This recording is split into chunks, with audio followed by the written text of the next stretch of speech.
Mic check, mic check. What's going on, everybody? Thumbs up if you can hear me good before we get started. Remember last time I jumped in and just gave a whole rant. Folks were like, we can't hear you. All right, got the thumbs up. Lady Nova says, sound like a movie about to come on. Yeah, I like that theme. It gets me in the mood. You know, it's like my favorite. Until I get a real theme, you guys, I'm gonna get a real one, I promise. But this right here, it always gets me hype, especially when we're talking about difficult topics like this. You guys, you see the thumbnail. Welcome to my channel. This is The Real Nathan Daly, and I'm your law enforcement translator. You guys, I'm here to provide insight on a lot of difficult current event topics. And this particular topic we're talking about, Rayshard Brooks, you guys, you know, it's one of those top, I would say, one of the top situations that occurred during COVID. During the riots, the protesting, Black Lives Matter. There was a lot going on. And, you know, when the cities were catching on fire, there was a lot of looting. There was a lot of drama. A lot of people got hurt. Some people got killed, innocent people. It was a horrific time, you know, that was going on all across this nation. And one of these incidents also, you know, Rayshard Brooks, you know, rest his soul. Honestly, in my honest opinion, guys, it's tragic. The entire thing was tragic. I don't, you know, I don't like the fact that he lost his life, right? I don't think it's tragic. It's very tragic. But I think that's what opens the door to my channel to have these conversations and let's talk about it. You know, there's no reason why his life should have been taken that night, right? Absolutely not. There's a couple things, right? As you know, the headlines, you're going to hear about it more tomorrow. But, you know, the special prosecutor in that case who decided to charge the officers, the two officers, with murder, they decided to drop the charges, you guys. For those who've seen my video, my initial video on the Rayshard Brooks situation involving the two officers, you guys, you would know how I feel about it. And there was a lot of things going on during that time. A lot of politics, a lot of things with, you know, the protesting, the rioting, the looting, Black Lives Matter, that situation was going on. There was just a lot going on. Unfortunately, people use that as a opportunity to make a political stance.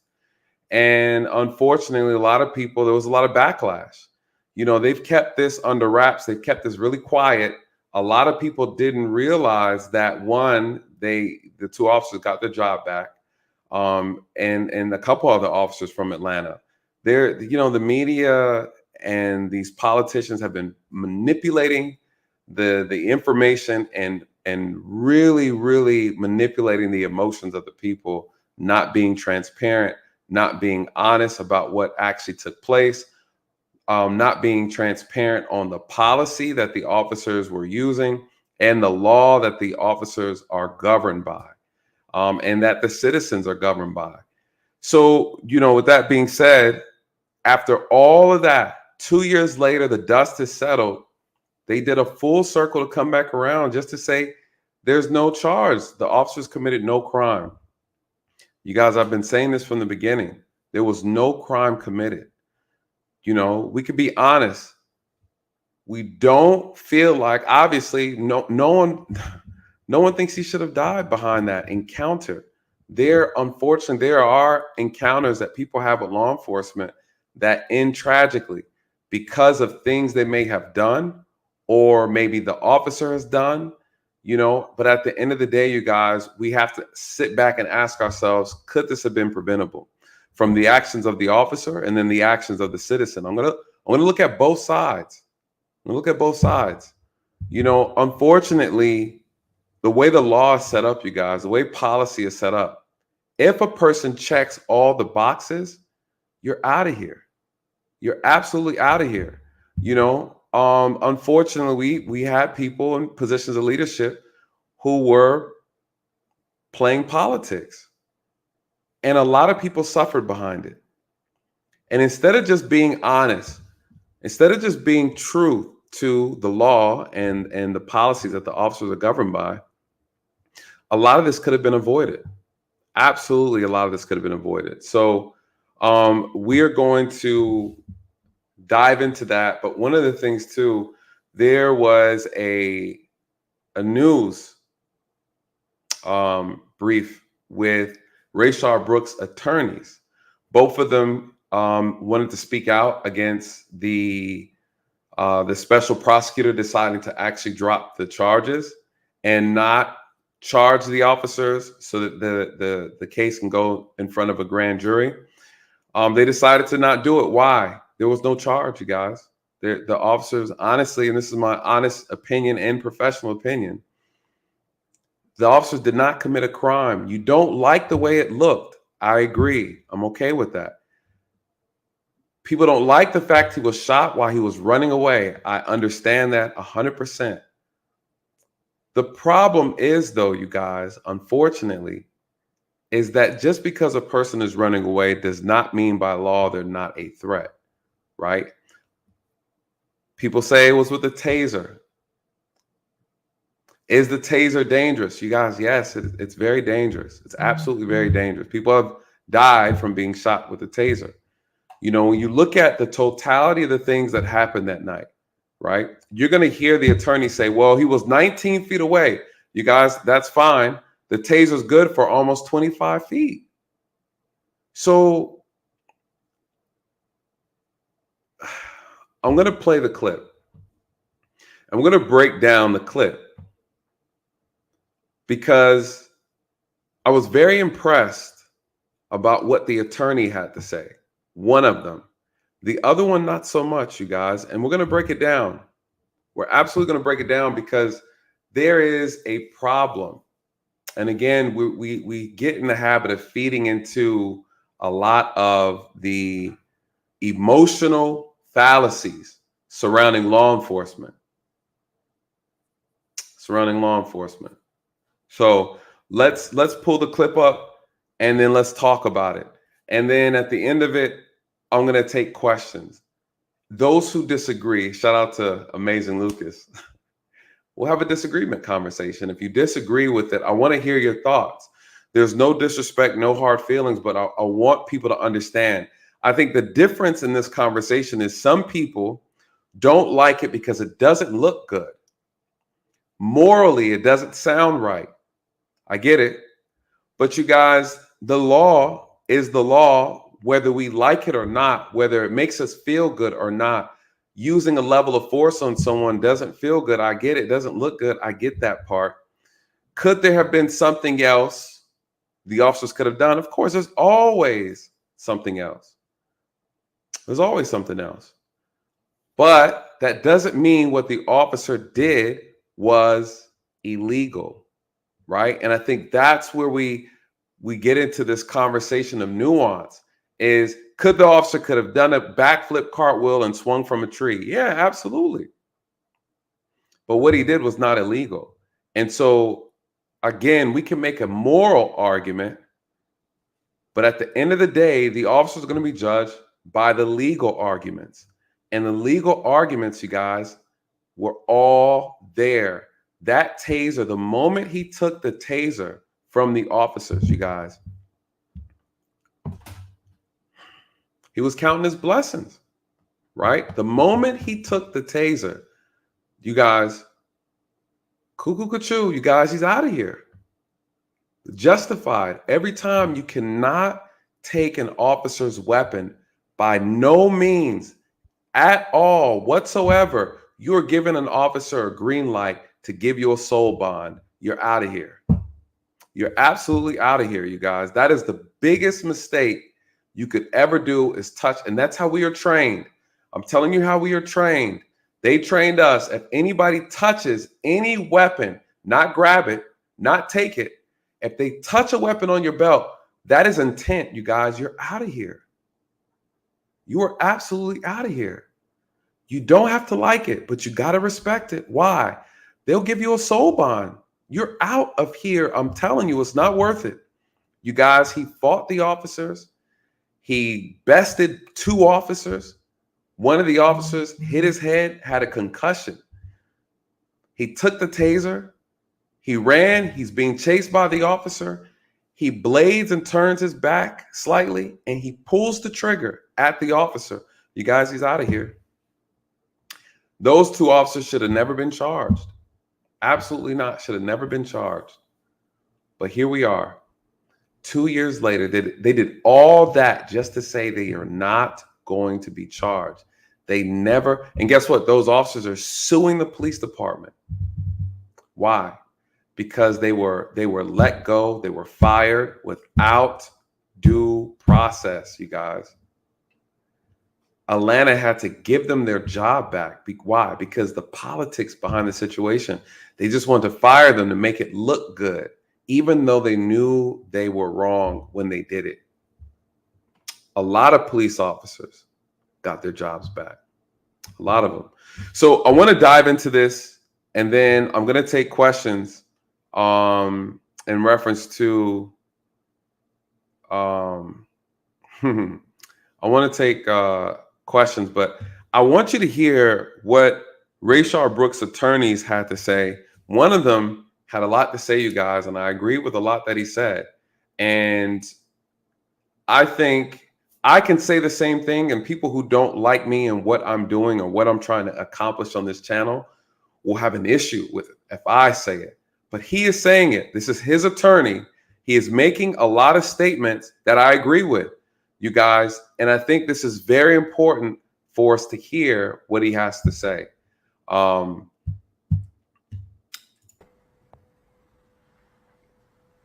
some of the best advice I ever got was from Andrew Young, who told me, never get out the fight and speak up when people won't speak. Can you guys hear it okay? And today's decision, it's not about the finding.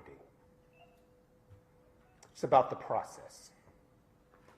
Because what we have now seen, the entire world has seen, is one finding from a district attorney, pictures, exhibits, breakdowns of videos, finding guilt, finding them at fault. Then today, someone said low. How's the volume, guys? Can you hear him good, or is it? I have it up to the max. It's so hard to tell with these things. Dre, how's the sound coming through? We watch, good. Okay. As a world, as a community, another district attorney or prosecutor finding a totally different result from the same facts. And all of you can understand, no matter what you look like, how that's confusing. How is that possible? And we hear the veiled comments of, oh, the first investigation was done for political reasons, but you can't prove that. We could say the same thing about today. But we won't do that. We won't be that disrespectful to the special prosecutor. So he leads off and he says, you know, people were saying that this was done for political reasons. You guys, listen, yes, there's evidence to support that this was done. The original charging of the officers was done for political reasons. That is a fact. All the evidence supports the fact that what happened was done. If this was not done for political reasons, if they legitimately had a case against those 2 officers, we would not be in this position right now. The 2 officers would have not got their job back because they got their job back, right? They would not have a legitimate reason to be able to put a lawsuit against the city. And they wouldn't have dropped the charges. If the evidence is there to support that they committed a crime, that they unlawfully violated Rayshard Brooks' rights, his 4th Amendment rights, seized them illegally, killed them without just cause, you guys, then yeah, this would not be a conversation right now. It would not be a conversation. And so, oh, you know what?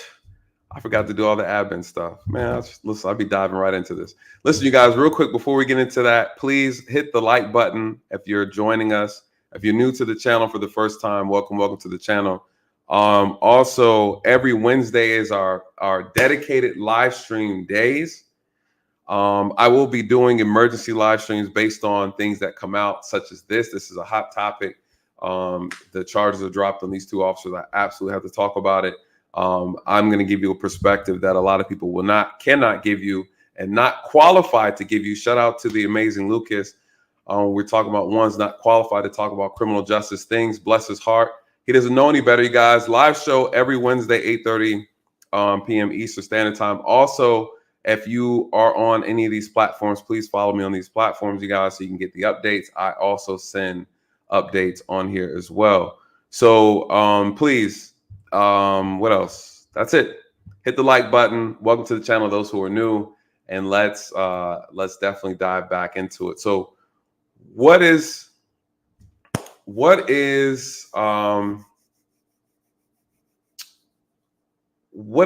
the issue?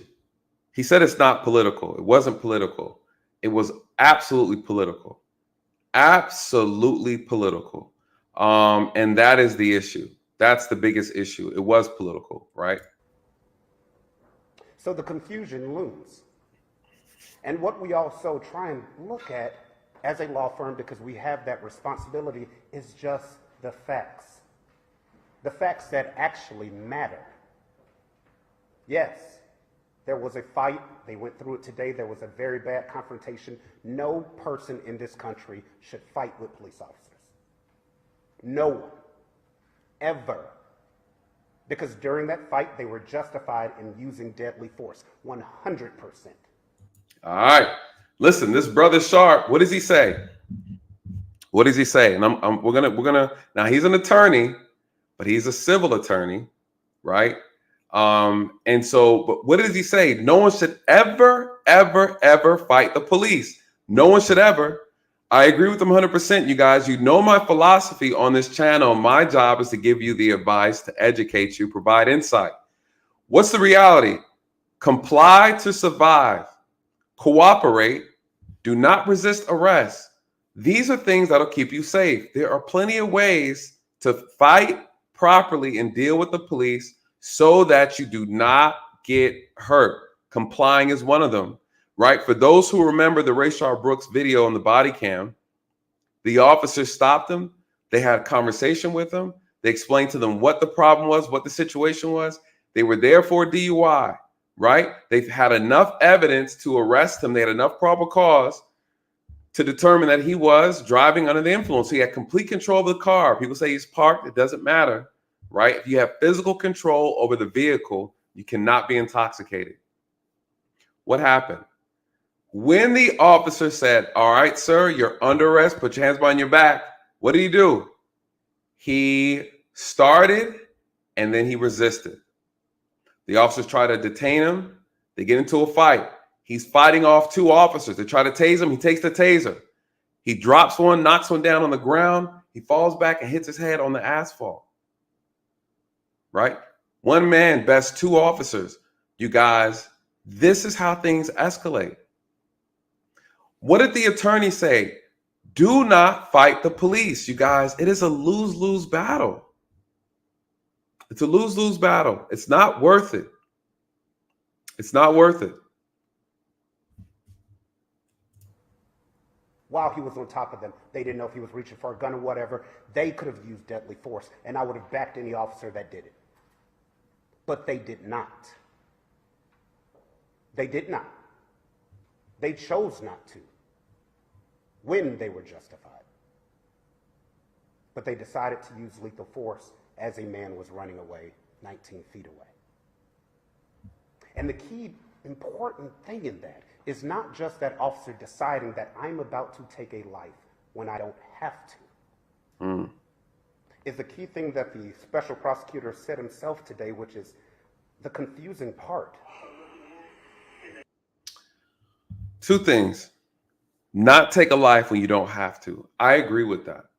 I think that's one of the biggest issues just within law enforcement in general. You have officers, just because you can use deadly force doesn't necessarily mean you should use it, right? Just because a person checks all the boxes for you to use lethal force doesn't necessarily mean you have to. I agree with that. I agree with that 100%.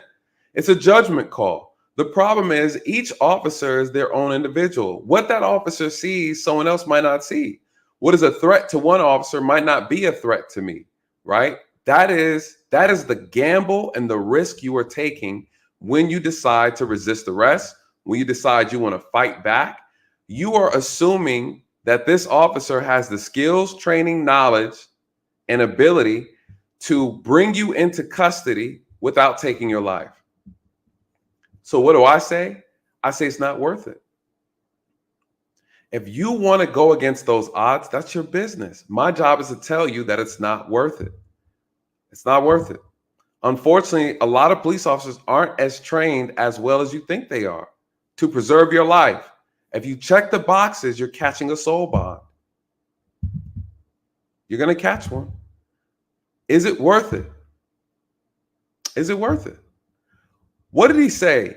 He said if the officers had shot him in the middle of the fight, he would back them and say that officer was justified. He said they shot him while he was running away, you guys. He's being disingenuous, and I'm going to tell you why. Intellectually dishonest as an attorney. What did he not tell you, though? That it is legal to shoot someone in the back if they are running away. You might not like it, but the law supports it. But there's a caveat, though. Just because you're running away doesn't mean an officer cannot shoot you.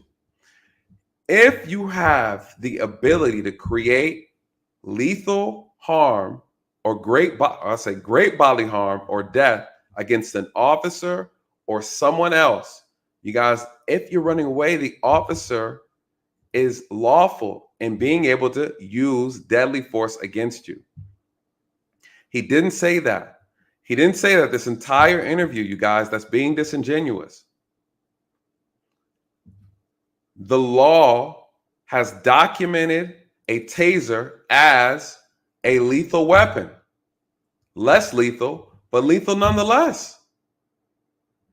You guys, you don't have to like it. I'm telling you what it is. So just because you are running away does not mean an officer cannot shoot at you while you're running away, especially if you have a weapon in your hand that is considered to be less lethal. It's lethal nonetheless. You guys, he said he's 19 feet away. It doesn't matter. That taser can shoot almost 25 feet away. It doesn't matter. He left that part out. I'm not saying the officer is right for what he did. I'm not saying he's wrong. I'm saying the law supports it. And as someone who is into law, who is a lawyer, an attorney, he is obligated to tell you the truth. He can say he doesn't like it.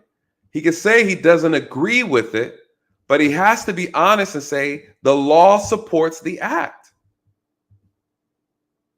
You guys, there is a case law with this. It's called Tennessee versus Garner. Tennessee versus Garner. And that has mapped out what is needed for an officer to use deadly force on someone who is fleeing. Right? Someone who's fleeing. What do they say you need, you guys? Right? Let me explain to you. And yes, Lioness, I agree with you. The law did say slavery was okay. And that was morally wrong. If we say that this law is morally wrong, then we have to change it. If you don't like it, you guys, you have to change it. But as of right now, that's the law. So you have to respect it until you change it. The law right now, the whole marijuana law, right? People want to sell marijuana, all that. It's still illegal in Georgia. If you want to fix it, if you want to sell, you want to smoke, you want to do all the, guess what? You got to get it changed. Vote for the people who are going to change it. You guys, that's how it works. But in the meantime, guess what? You better comply or you'll catch a bullet in the back. If you think that you can pull a weapon on an officer while you're running away and you won't get shot, you got to respect it. What are you going to do? You don't have to. Do what you want. The reality is people are losing their life behind something they don't agree with. It's not the officer's fault. We are not examining the actions of the individual. You can only control your actions and behaviors. You cannot control the consequences. So that's fine. You don't like the law, do what you want to do, you guys. I'm just here to educate. I'm not your enemy.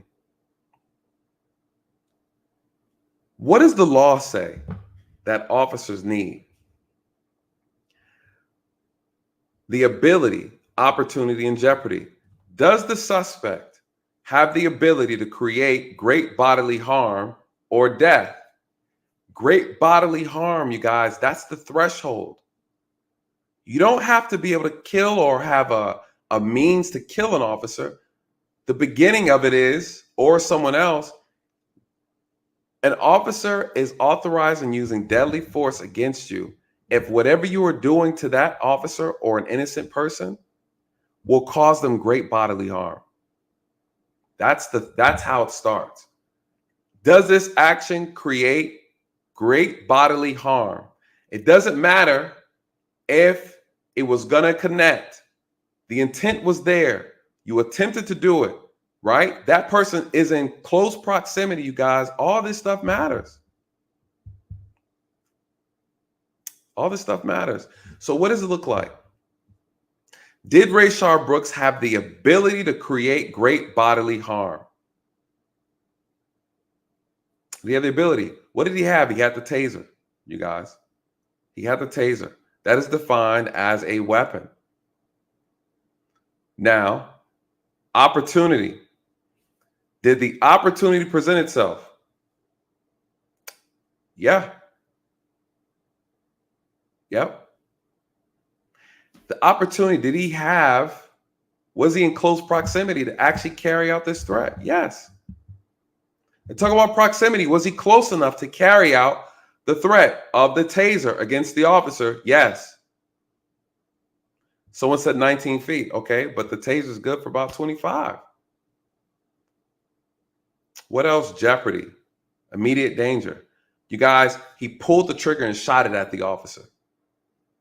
That's immediate danger. He did it while running away. You guys, ability, opportunity, jeopardy. He checked all the boxes. He's out of here, you guys. He's out of here. That's what the officers need. If you satisfy that, you're out of here. You don't have to respect it. But if you're put in a situation like that, my best wishes to you. Do what you feel is best for you. That's what Rayshard did. He did what he felt was best. And he's out of here. Was it worth it?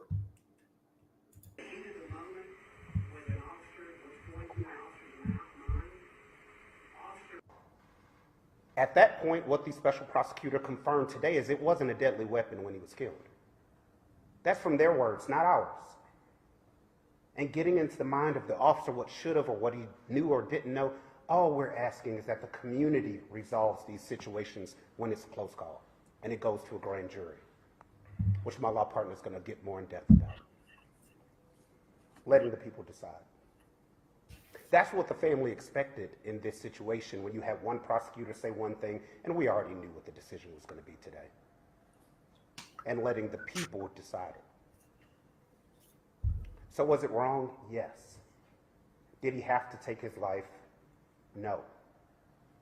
At the point that he fired the weapon, was he immediately in danger for his life of something that is argued about? Is it deadly? Is it not? What if it was mace? Could he have killed him then? So let's talk about what if it was mace? See, this is another part where the attorney is being disingenuous. What if it was mace?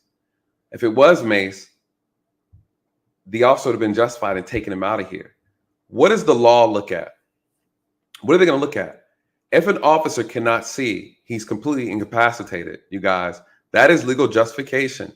You put the officer at great risk to receive what? Great bodily harm or death. See, unfortunately, the law looks at these situations, these encounters, and what if this happens to the officer? What if this happens to the officer? That's how it works, you guys. They do lean on the side of law enforcement. Why? Because as a citizen, you're not supposed to break the law. As a citizen, you're not supposed to fight the police. You guys, so why would they give the citizen the benefit of the doubt? The moment you break the law, you're wrong. The moment you fight the officer, you're wrong. You open Pandora's box, you make it hard for yourself. You give the officer all the leverage they need to take your life. And if you take the officer's weapon, if you incapacitate the officer, you're out of here.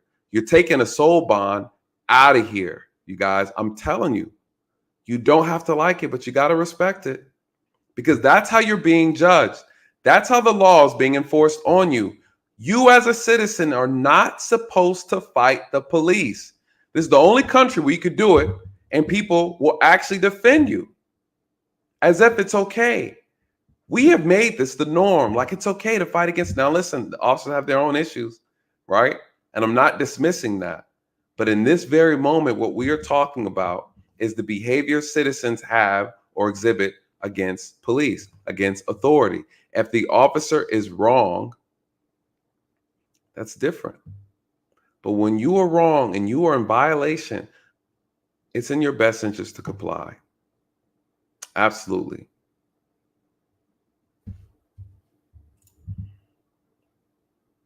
Stop fighting cops. Stop disrespecting authority. Right? So when he makes this statement, he says, what if it was Mace? If it was Mace, you're out of here. For those who haven't seen the video I did about when I first got pepper sprayed, I got sprayed with my own mace. If you haven't seen that video, it was a good video. I broke it all the way down about what happened, you guys. The first thing they said to me when I got back to the office was, how come you didn't shoot him? Right? He took your weapon. You're fighting over your weapon. The mace gets in your face. You can't see. He's reaching for your gun. You should have took him up out of here. Behind some pepper spray, you guys. He pepper sprayed me. In that moment, I was authorized in taking his life. They said, why didn't you do it? I said, I couldn't see. I was afraid if I took my gun out, we were so close because we were fighting, that one, he could have got it from me. Two, I could have shot him, missed. There was a crowd of people around. I could have shot someone. So what I do? I kept it in the holster.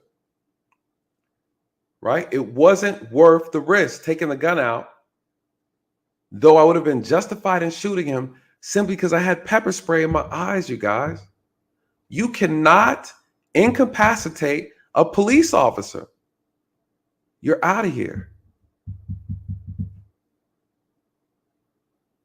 You're out of here. So this example that the attorney gave was a very poor one, a very, very poor one. This is why it's important for you guys to hear perspectives from people who do the job. He's a civil attorney. He's going to get a check. He's not here to create police reform. It's not his job. Heartbroken, confused, but not angry. No person out there should be angry. This isn't a time for unrest or division. This isn't a time to accuse every officer out there of being a bad cop, because that's just not true. There are phenomenal police officers out there in APD and across this country, people we depend on every day for our lives. But we have a responsibility to speak up. What did he say? I love what he just said. Every officer is not your problem. Every officer is not a bad cop. Every citizen is not a bad citizen. This is true. I love it when someone can give a very balanced and honest perspective. And this was a good take. Absolutely a good take. When something wrong has occurred. So we're destroyed by the announcement today. And we'll continue our fight in civil court, because that seems to be the only place that we can get justice, possibly, depending on the city of Atlanta and its leadership. And I'll let my law partner, Justin Miller, elaborate on the case. He has talked to Tamika Miller and let you know what she has said. Good afternoon. All right, let's just break this down for a second. 2 police officers lost the fight. You saw it on the district attorney's break. So immediately, this guy, as you can see, I don't care too much for him already. What does he say? He jumps into this conversation, says, listen, you guys saw what happened. 2 officers lost the fight. You guys, that's a problem within itself. What is he trying to insinuate? He's trying to insinuate that these officers took it personal, right? Hey, these officers got beat up. They lost the fight. That's what he leads with. Again, well, let me just let it play out. But here's how this thing is going to start sounding real crazy. What question? What question you got, Linus? Shoot it to me. I'll answer it. You know you're my day one. I may have missed it. Rambling over here. But go ahead and drop your question in, Linus. You know I got you. Breakdown of why the special district attorney's breakdown on why this is happening, why they did not charge these officers. 2 police officers lost the fight. Now, is losing a fight a reason enough for Rayshard Brooks to have lost his life? Now, here's the problem. Emotional fallacies. What did he say? And this is how disingenuous people are, and this is what makes it dangerous. Is it reasonable for 2 officers who lose a fight to take the life of Rayshard Brooks? You guys, that's not what happened.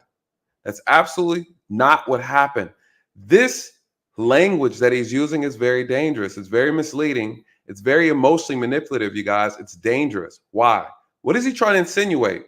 That these officers had some sort of vendetta, right? Their ego was bruised, and because they lost the fight, they felt the need to take his life and use lethal force, you guys. That's not what happened. Purposely omitting key factors that caused the death of Rayshard Brooks. This is how we got into this situation in the first place. Word wizards casting spells of ignorance over the minds of people. What did he say? Can you believe that? As if he didn't watch the video. Sir, what did you see that everybody else didn't see? It wasn't a fight and then Rayshard Brooks got shot. That's not what happened. That's not what happened. But see, to the mind of a person who's emotionally invested, emotionally ingrained, and under the impression that everything is about race and that this is a white officer who wanted to kill a black person, see, they're going to miss all the elements needed. They're going to miss the key factors of this case, listening to his emotional fallacies. You guys, that person right there is dangerous. He's the reason why the city caught on fire. People who think like that, people who speak like that, speaking from emotions and not logic. He's an attorney. He knows the law. He knows the elements of a crime. He knows what Rayshard Brooks did was wrong. He's not going to tell you that, though. What is he trying to paint? He's trying to paint the picture as if the officers wanted to shoot and kill him simply because they lost the fight. That's not what happened. That's not what happened. Dangerous, some of these attorneys are. Dangerous. Word wizards is what I call them. You guys, listen, he's not slick. But listen to what he says. The question. You lost the fight. There are 100 other tools at your disposal that you can use as a police officer to catch a suspect that's fleeing. They have helicopters. They have other police officers. They have K9 units. They have cars. They have everything. That is their job, to catch people who run. Rayshard Brooks had a taser that was spent. In his hand, he had another lie, another fallacy. What did he say? He had a taser that was spent. What do you mean? What does that mean, sir? What does that mean? No, the taser was live. It was active, right? It was still a threat. Why? Because he pulled the trigger and the prongs shot out towards the officer's face. So again, emotional fallacies. What an imbecile, you guys. An educated imbecile, a word wizard. He's doing it to move people emotionally, to get them on the side. This creates anger. It creates fear mongering, more propaganda, more lies, more drama, more lies, misinformation, disinformation. This is what it looks like. And this is how it becomes a problem, because it feeds the mind of people who don't want to listen. I can't believe this guy.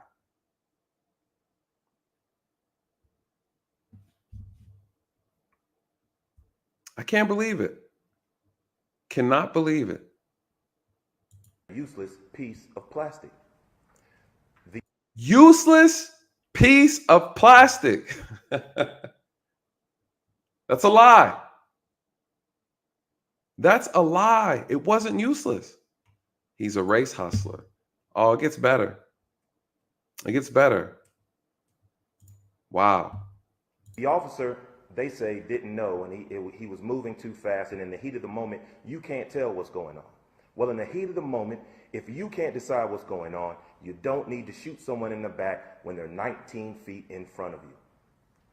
This is what we already knew they were going to say. They didn't say anything new. They didn't show us. 19 feet. They're defeating their own argument. The taser shoots past 19 feet. Bless your heart, attorney. I don't know your name, but you're an imbecile.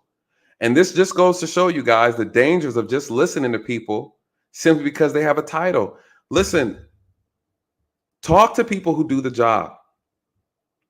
If you're not willing to hear both sides to get a very balanced perspective, right? We can agree, Black Light Channel, we can agree that the officer didn't have to shoot him. That's not the argument. The argument is it legally justified for him to actually shoot at him based on what he did in the moment? And the answer is yes. The answer is yes. More reasons why we should comply.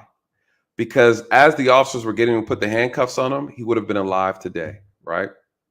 Anything different. They showed us in detail that he won the fight. Okay, should he have been fighting with the police? Absolutely not. He won the fight. Like Chris said, he won the fight. He won. You hear the languages? He won the fight. I didn't know we're competing. He won the fight. This is their attorneys? He won the fight against police officers. You're not supposed to fight the police. Jesus Christ. At that time, if they had killed him, we wouldn't all be here today. But they didn't. He won the fight and he tried to get away. And they felt whatever way they felt, not even they, I'm sorry, Officer Rolfe felt whatever way Officer Rolfe felt and decided to shoot him in the back. So we're omitting the fact that he assaulted two officers, gave one a concussion, right? Damn near knocked him up out of here, took that officer's taser. That's another problem. And then pointed it and intentionally shot at the officer with his own weapon. We're going to omit that. We're taking that out.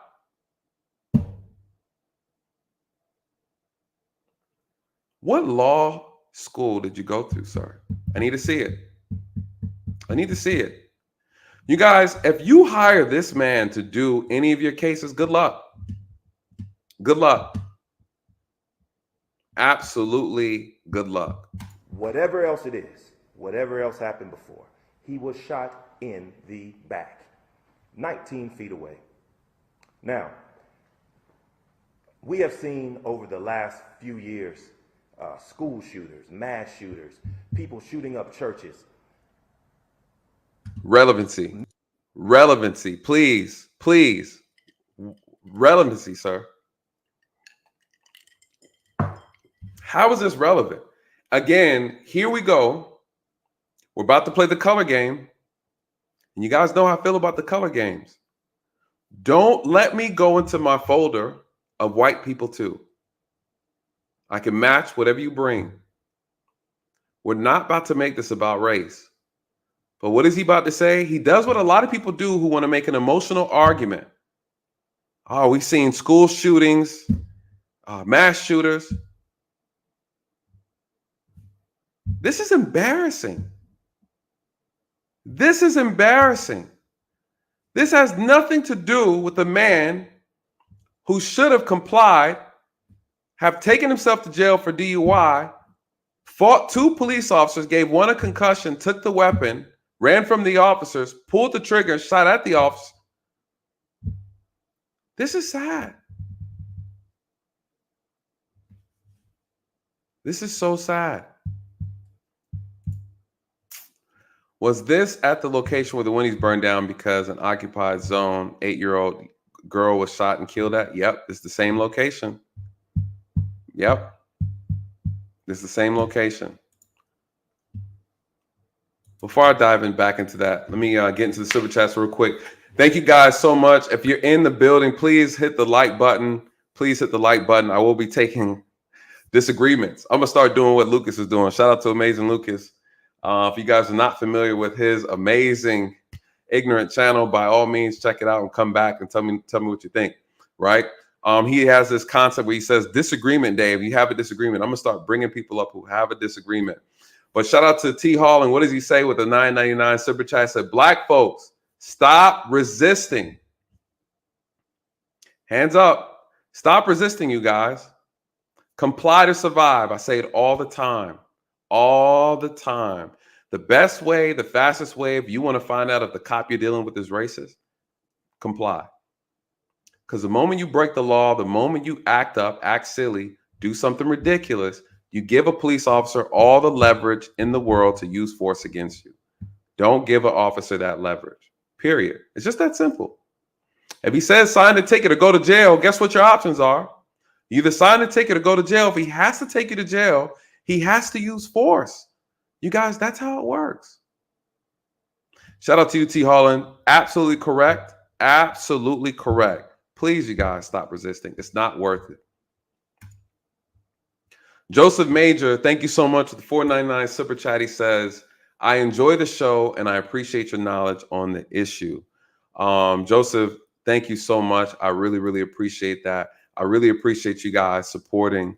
And every time you guys invest in the channel, it means a lot. It goes a long way, and it's also very, very motivating.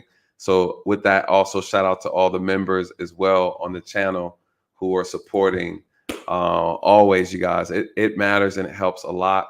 And it's very inspiring because it makes you feel good. And we're at 16K, you guys. So congratulations to everybody on the channel for supporting. We hit 16K subscribers, I believe, yesterday or 2 days ago, I think. And so we are on our way to 20,000. So shout out to you guys for the support. Good question. Save this question. I'm gonna mark this. Why didn't he let him walk home? We're going to talk about that. So let's hear what this gentleman is saying. Many of these people were taken into custody Many of these people, let me run it back. Over the last few years, school shooters, mass shooters, people shooting up churches. Many of these people were taken into custody without incident. They definitely were not killed. So how is it that... And what is your point? Could you imagine this guy doing a closing argument on your case, trying to get you off? Relevancy. Objection, Your Honor. Relevancy. What is your point? What are you saying? It means nothing. You said nothing. You said absolutely nothing.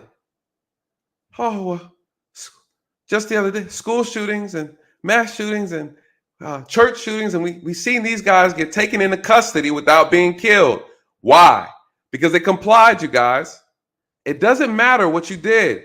It's matter what you do in front of the officers. Did you comply when the officer told you to lay down, spread your arms out, drop the weapon? Did you comply? If the answer is yes, there's a high probability you're still alive. Are we going to just act like black people are not mass shooters? Black people don't shoot up schools. Black people do not, right, kill a bunch of people and not be safely arrested, taken into custody, and put in prison, you guys. You got to make it make sense. Are we filling up the prisons or are we not?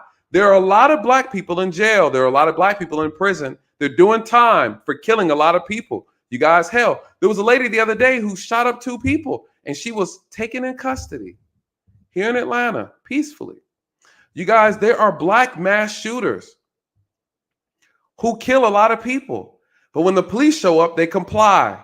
You guys, this happens all the time. What is this imbecile talking about? He's not talking about anything. He's making an emotional argument. This is why it's dangerous, you guys.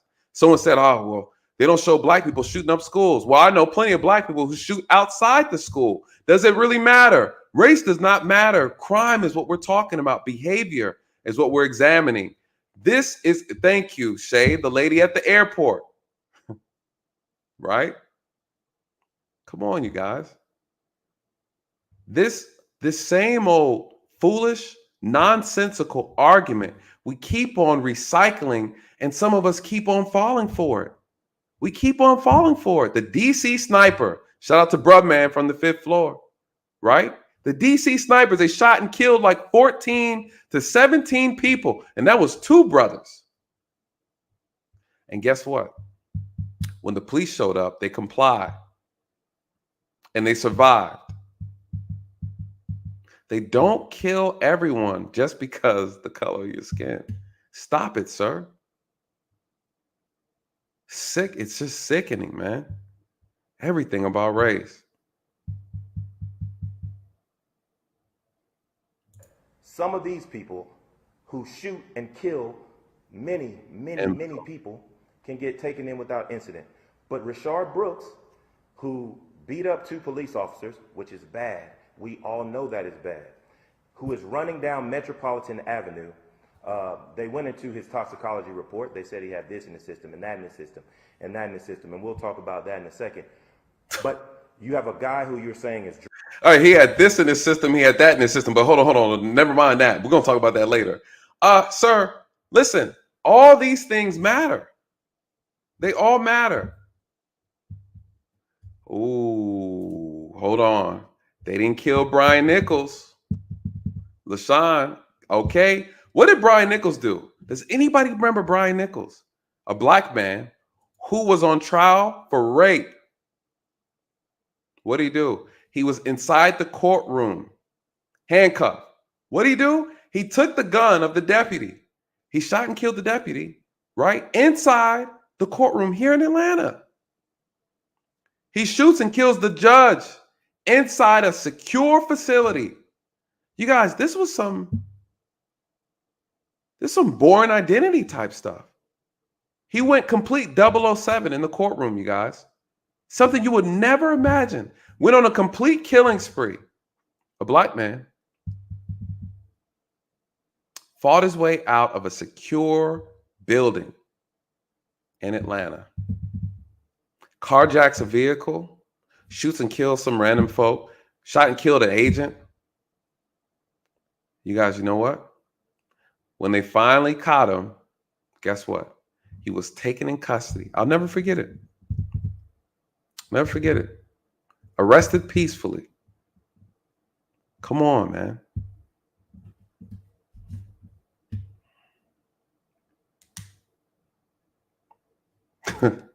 Ain't nothing wrong with that, brother. Ain't nothing wrong with that. And look, he's allowed to tell about it.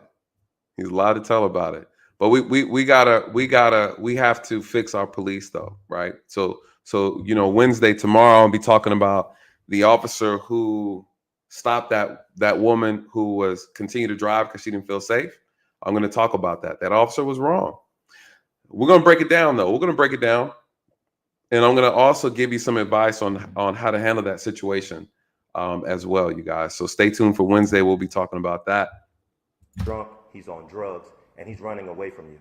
So you can't catch a drunk guy on drugs running down Metropolitan Avenue? Drunk on drugs, running down Metro. So you guys, he's throwing his own client in the trash. Right? Drunk on drugs. You have to shoot him in the back. But people who kill 10 and 20 people, they can be taken in without incident. Because they follow instructions. They follow instructions. Sir, in the vehicle, step out the car with your hands up. Don't have anything in your hands, or I'm going to give you a soul bond.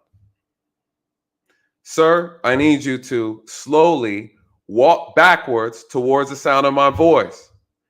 If you make any sudden movements, if you reach for anything, you're out of here. Sir, I need you to get on your knees, Lay on your stomach. Spread your arm out, palms facing upward while you're laying down. Do not move or you're out of here. Guess what? If you can follow instructions, you can live. If you can comply, you will survive. People always like to throw, guess whose name they throw out every time I say that? Well, yes. Philando Castile complied and and they still shot him. You're right. They did. And the officer was wrong. The officer was an idiot. He shouldn't have been doing the job. He should have been charged.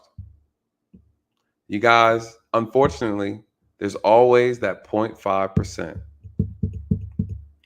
But 99.8% of the time, please just comply.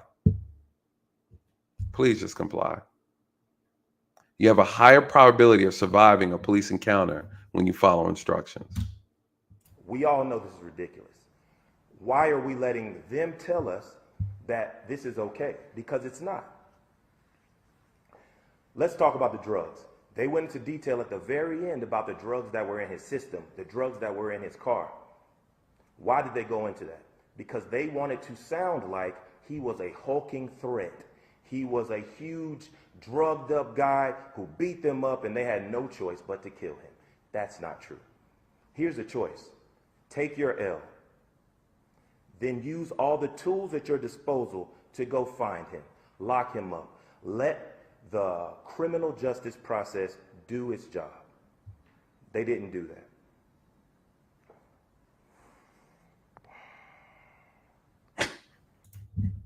You can tell when someone's just talking out the side of their neck. They don't have nothing to say. There's no real passion in his voice. He's reading off a script. He's just trying to catch feelings. Yeah. He's looking. He's throwing out bait for his next client. You guys, that's what he's doing. Completely disingenuous. It's embarrassing. Totally. He doesn't even believe half the foolishness he's talking about. Yeah, take your L. Police aren't supposed to take L's.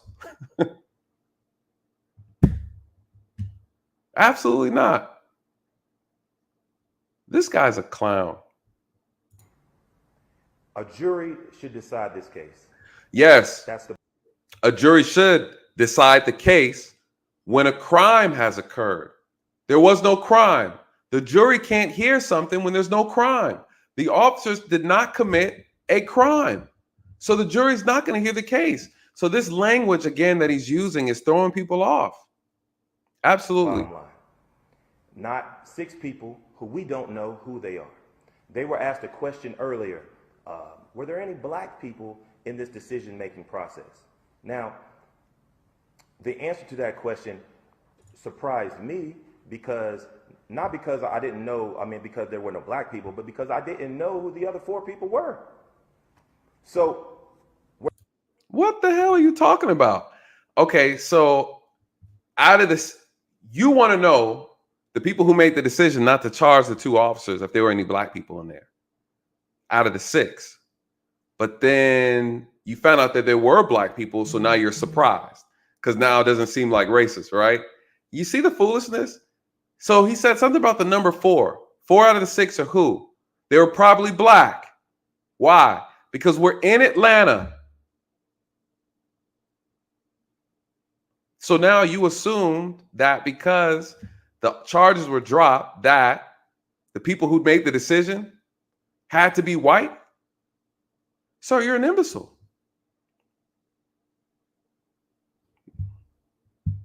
So, but you mentioned 4, but you didn't say their color, so they had to be black. More than likely, they are black. Why? Because if they were white, you would have said so. This is what Crayola justice warriors look like, and this is how they talk. It has to be about race, or it won't compute in their mind. They can't make sense of it. If you pull their scalp back and look inside their heads, you guys, guess what you'll see? You'll see a box of crayons. He has the Amazing Lucas syndrome. That's what we're going to call it from now on. Shout out to Amazing Lucas. Crayola on the mind. A Crayola justice warrior. That's what he is. He doesn't want to acknowledge the fact that people who made the decision, the majority decision, were black. He doesn't want to say it. He can't say it. It goes against his narrative. What narrative is that, you guys? He suffers from accountability.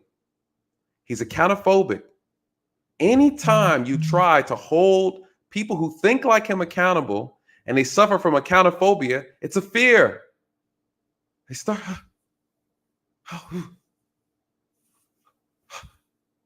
please don't hold me accountable. It makes me hurt on the inside. Sir, pain is weakness leaving the body. You need it. You absolutely need it. Were they a representative jury of Fulton County? Were they a jury of Officer Ross' peers? A jury of people like Rayshard Brooks? Absolutely not. And when it's that close to call, right? We've been here for 2 years. They have been deciding if they're going to prosecute this for 2 years. When it's that close to call, you let a jury decide. That's why we have a jury system in America.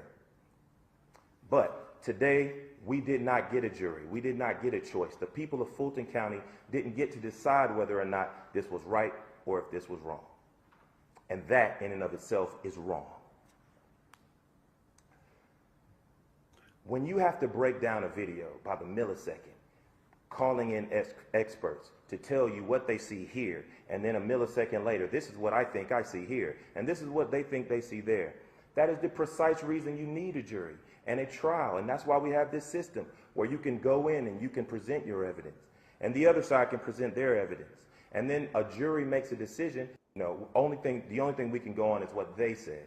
And what they said is that you should decide this case. Rayshard Brooks was absolutely in the wrong. Absolutely in the wrong. You don't say. You don't say.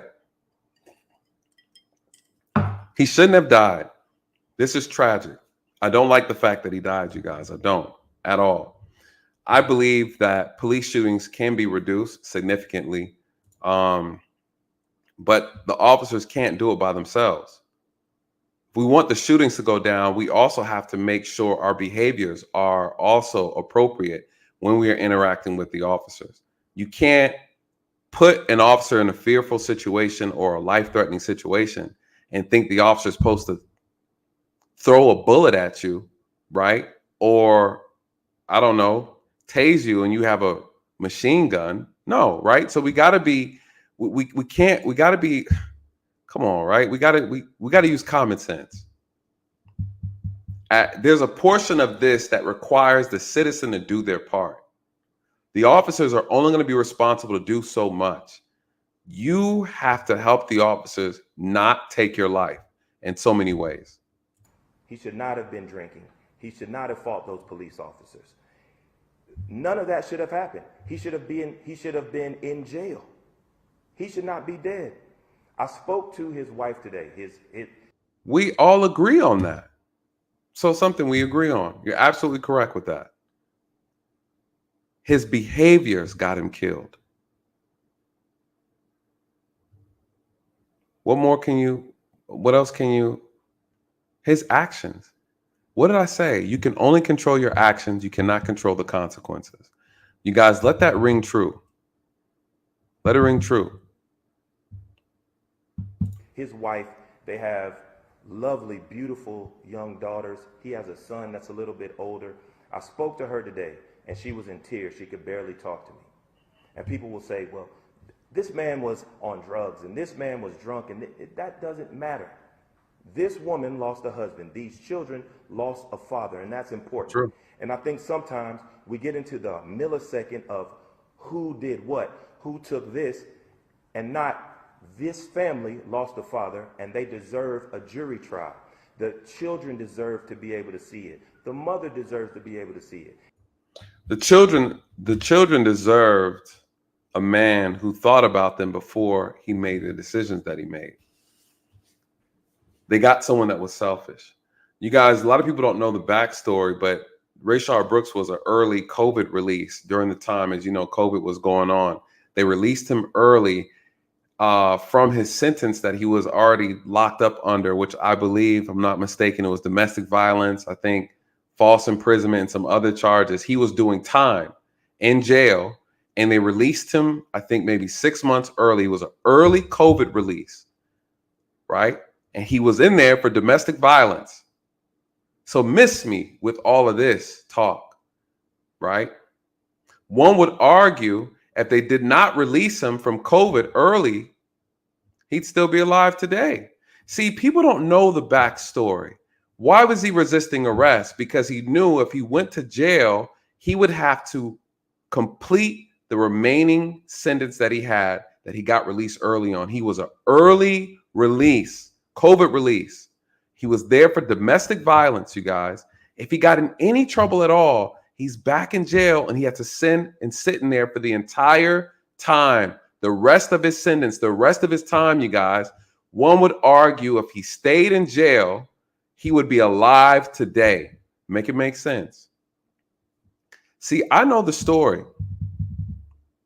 Yes, I know this for a fact. I know for a fact. I don't talk just to talk, you guys. I know for a fact. But I don't talk about it. Why? Because it has nothing to do with the officer's actions. See, people like to use that part of the story to try to justify why the officer shot him. And it has nothing. The fact that he was drunk, no, has nothing to do with anything. The fact that he fought the officers, took the weapon, shot it at the officers, that right there is where the lethal force got authorized. All that he smokes weed, I saw it on his social media, and he had drugs, blah, blah, blah. Yeah, the drugs can speak to a person's behavior, right? During the encounter, absolutely. But I don't use those things to paint Rayshard Brooks as a bad person. I don't believe it's not about him being a good or bad person. It's about making poor choices in the moment. And the moment where it mattered most, he made a series of bad choices that opened Pandora's box. He made decisions that created an opportunity for an officer to decide his freedom and his life. And that's what the problem is. Buzz, but tasers are non-lethal. No. You're not wrong. You're not accurate. They're less lethal. They're less lethal. It's not that they're non-lethal. They are less lethal. You can die from a taser. Plenty of people have died from tasers. That's why this thing, that's what makes it so dangerous. The officer got shot with that. He's out of here too. We cannot shoot in the face, right? The taser was pointed, the prongs were pointed towards the officer's face. No. The officer could have suffered severe bodily harm. Severe. And now they won't have that choice. They won't have that chance. They were robbed of that chance, and that's unfair. So, we understand the process. We are lawyers. We do this every day. We understand the process. We respect Pete. We respect Danny Porter. We respect Fonnie Willis. Everyone involved in this situation. We know them. We respect them. They are good lawyers. We are not saying they are not.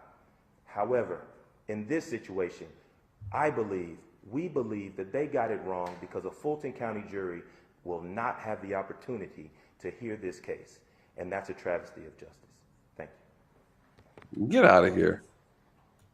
Get out of here.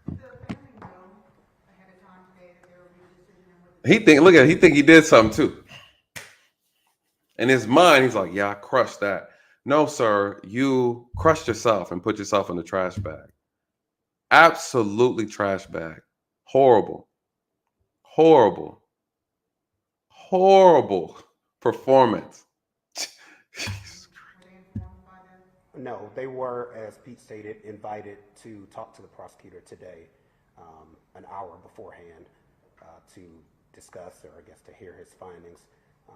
And Ms. Miller is not in a condition to hear that, as we were pretty aware of what the findings were going to be.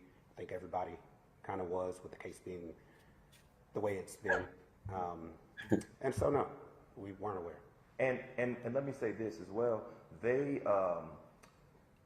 we tried to find out what this would be, what they would be saying to her, because we didn't want her in a position where she had to hear it the first time like we all heard it the first time. Imagine if that was you. But they wouldn't give us that information. So, you know, today was a really bad day for her. How did she find out? Did she watch the press conference? Did she Because she was not in a condition to talk about it. Let me fast forward. and violence occurs? Do you expect that to happen, or what would you say to Atlanta tonight? The same thing we say in every situation. I mean, we've handled Walter Scott, Alton Sterling, George Floyd, Ahmaud Arbery. The list goes on and on. Chase Sherman. I mean, unrest doesn't fix it. What's breaking a window going to do? What's blocking traffic going to actually fix? You may let loose some energy or whatever it is, but you might get arrested. Now your life is derailed. Now your mom's upset. Now you're hurt. How you fix it is by deciding and making sure that you vote for the right person that's going to uphold justice in situations whenever there's an election. There you and go. Also making sure your voice is heard. Whenever these situations happen, people are upset. People care about George Floyd. People care about Rayshard Brooks for a little bit. Yep. And then you let it go. Yep. Or you let yourself get polarized into anti-cop, pro-black people, anti-black people. What are you doing? Every black person isn't a criminal. Every cop isn't evil. When you let yourself get put in these stupid little categories, then you're separated and nobody wants to listen. Thank you. Reforms happen all the time. Yes. You just have to push for them. You have to make sure that you're speaking up and saying you want the reforms to happen. What was happening in the city of Atlanta with the reforms to use of force, things like that, were phenomenal. Good officers want good rules. Thank you. They want to be accused of things that didn't happen. So, no. Thank you. You guys, this is the part. This is the part. Did you hear what he said? Did you hear what he said? People, mainly if we're talking about the black community, we get so caught up.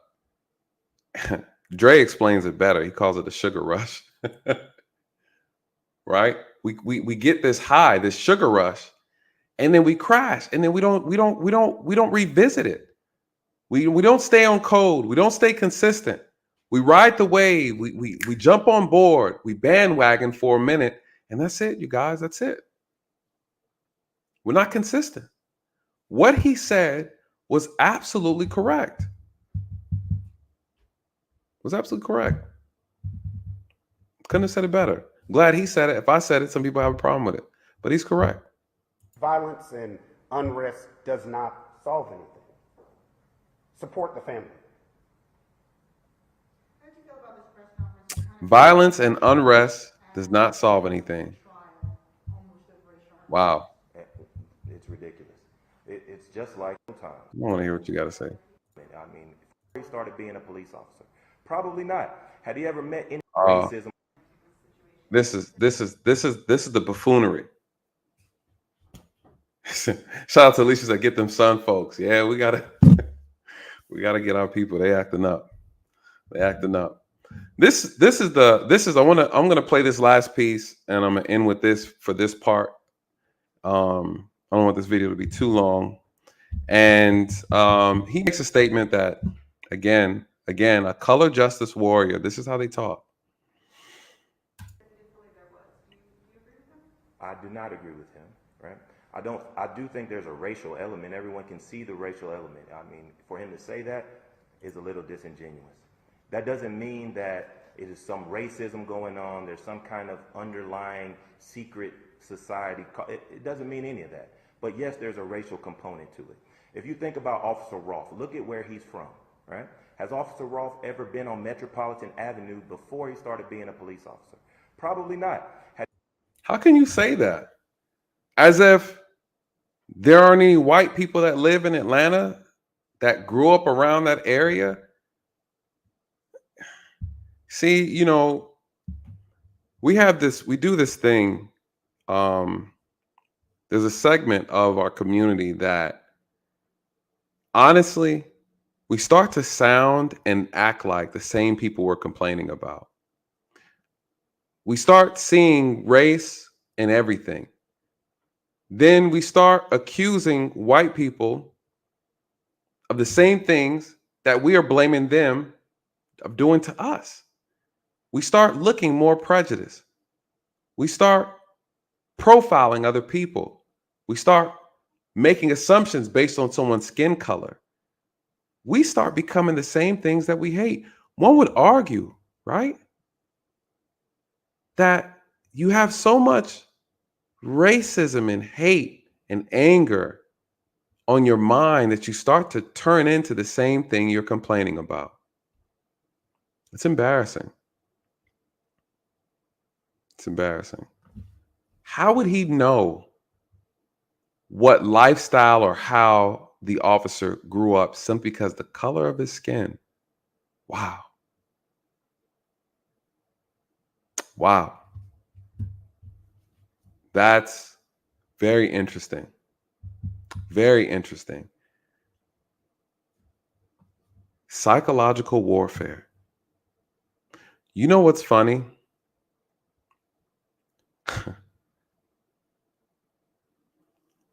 The most powerful weapon that we have, we carry it around with us every single day, you guys.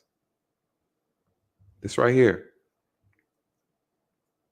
The most powerful weapon that we have in our possession. It's the closest thing to us. We have it with us everywhere we go. They say the mind is a powerful weapon. Yet the same weapon we use against ourselves every single day. Every single day. The most powerful weapon is your mind, and a lot of us use it against ourselves. Self-destructive, self-inflicting ignorance. It's plaguing us. Absolutely plaguing us. It's plaguing this country. People born every day they struggle to critically think. They act off of emotions. You guys, over here, we do facts over feelings. The fact that this so-called educated lawman made a statement like that, and he'll be the first one to call a white person a racist. Sir, you look and sound like a racist. And just because you're black doesn't mean you can't be. Ignorance at its all-time high. It's disgusting, you guys, and it irritates me. A Crayola justice warrior. Crayons and colors are always on his mind. This is what it looks like. Some of the most educated people too. It's disgusting. Have you ever met anyone like Rayshard Brooks before? Probably not. So there's a racial element every time you send an officer who is not trained, who is not familiar with the community, who's never taking a butt whooping into a community where these things might happen, right? There's a racial element. There's an undertone. It's there. But that doesn't mean, and we're not saying that this was caused by some type of racial animus. We're not saying that at all. What an idiot. What an idiot. An officer who's never taken a butt whooping in a community. Sir, are you insinuating that black communities are violent? Are you insinuating that if you didn't grow up in the black community getting beat up and jumped, that you wouldn't understand what it's... You see what I'm saying? Oh, I can't. What time is it? 10:24. I can't, you guys. I don't even want to. I can't hear him any much more of his. I can't. I can't. How embarrassing. Look at the other attorney. He's just like, why did I bring him up here? He said he was going to say 2 things about the family and go sit his ass down. He up here, complete imbecile with a law degree. They're out here. They're out here. I can't play no more of that. I can't. I'm sorry, you guys. I just can't.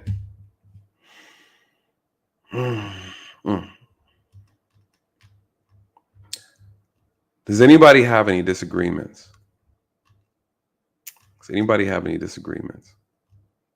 Shout out to all my moderators. Shout out to Miss S. Eds. She always tell me to say it like that. I'm gonna have her change her name. Shout out to Gail.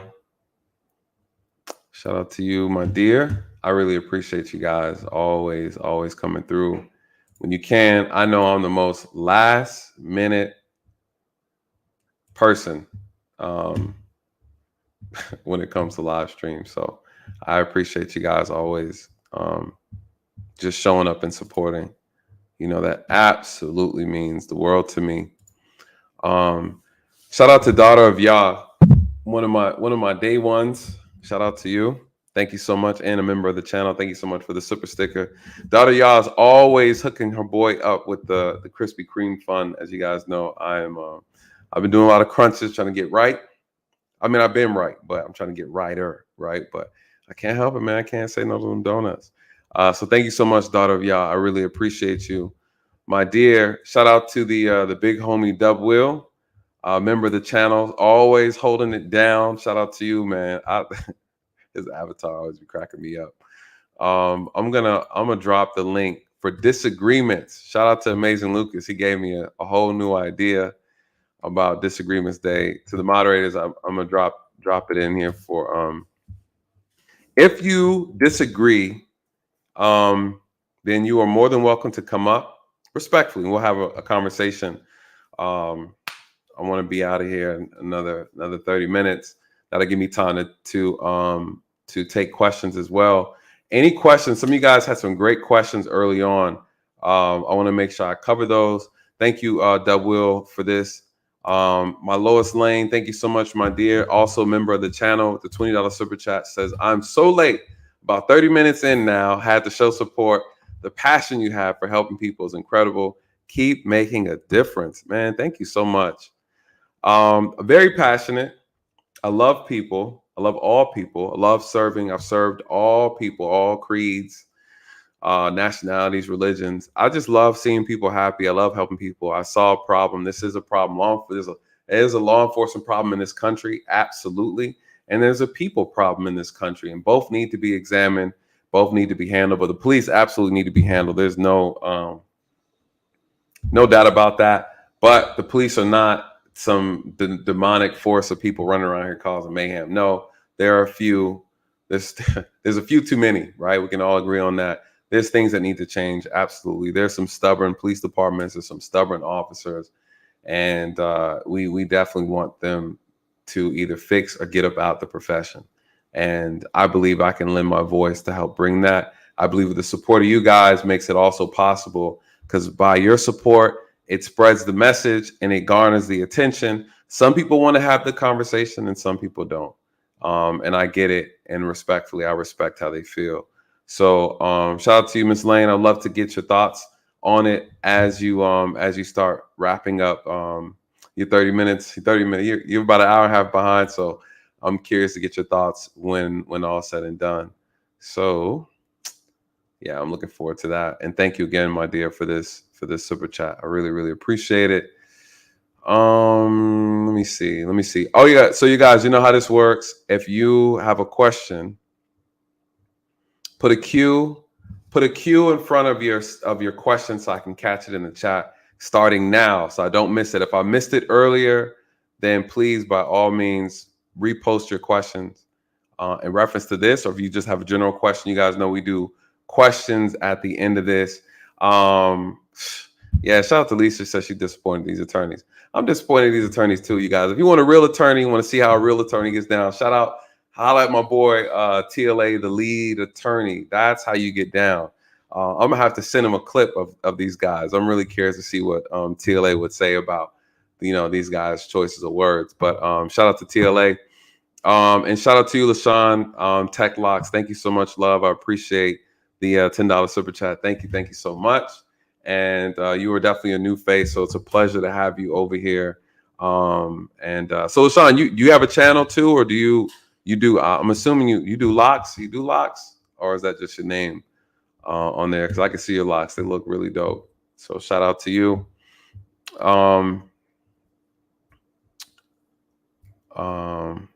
She says she Krispy Kreme. She does. What type? What is that? Texas. She does. What is this? Krispy Kreme. So I'm a Texas girl. We do Shipley's. Listen, I'm gonna have to look that up now. Is it better than Krispy Kreme? Shipley's. I never heard of that. I've been to Texas twice. I ain't see shit. I'm gonna look them up though. They better be good. If they're not good, you're gonna hear about it. You're definitely gonna hear about it. So any questions, you guys? Throw your questions in. Again, LaShawn, thank you so much, my dear. I really, really appreciate the support. Really appreciate it. Questions, you guys? I think I missed one. Shout out to you, Shay, as well. Thank you so much, my dear, for the super chat. For this $10 super chat. She's just keeping it quiet. I just want to show a little love. I appreciate it. Let me see. Did I miss any questions? Let me scroll up. Sorry, y'all. I'll be trying to multitask. I'm not that good at it. Did I miss any? Hey, can I tell? Don't travel much. Thing from where you live. Does anybody have a disagreement? Any disagreements? You can put it in the chat, or you are more than welcome to come up if you have a disagreement. Disagreements only. This is a disagreement day. Shout out to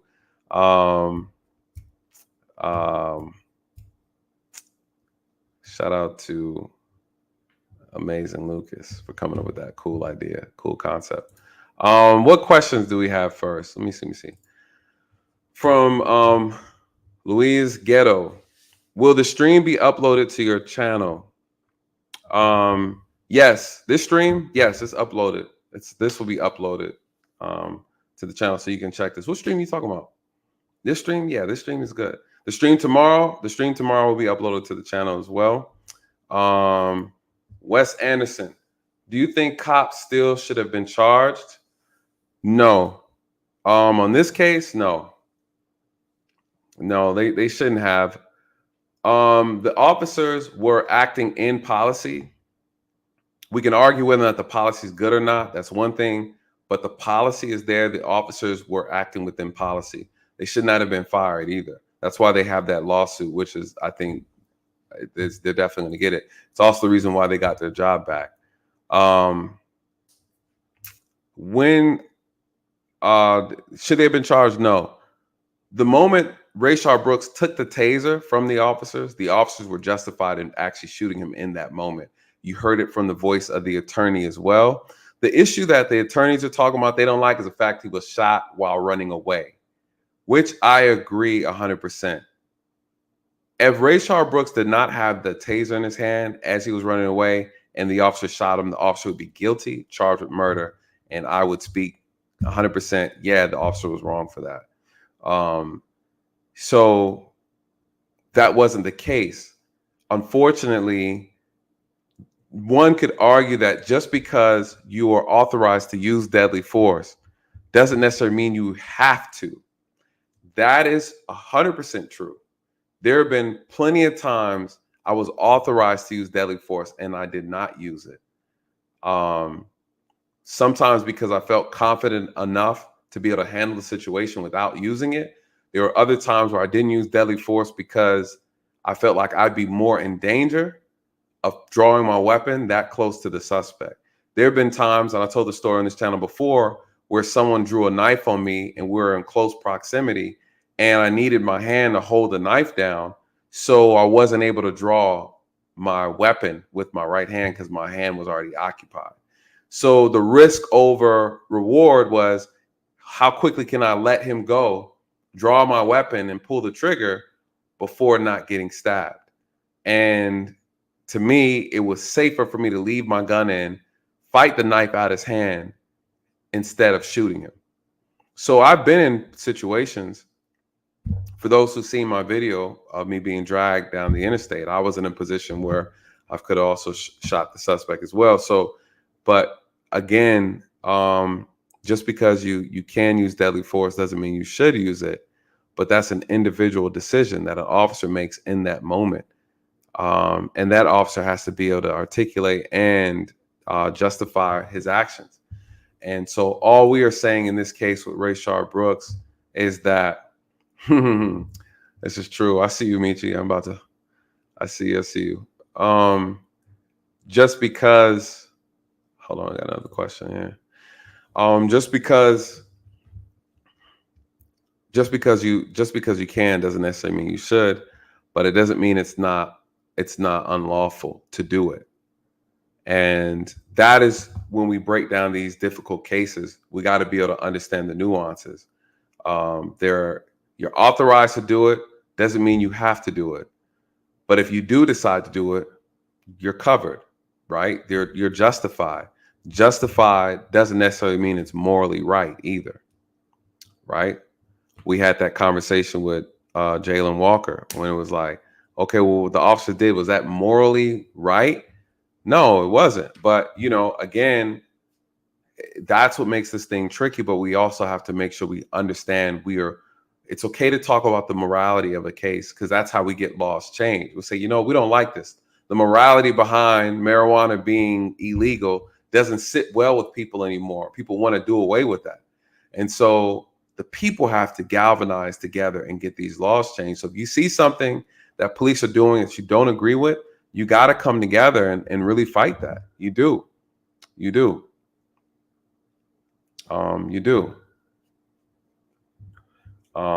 So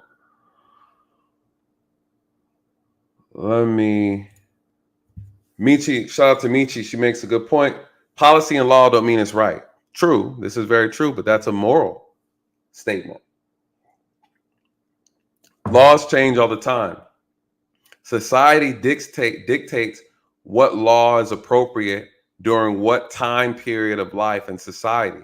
Society creates laws based on what society believes is morally right and morally wrong, right?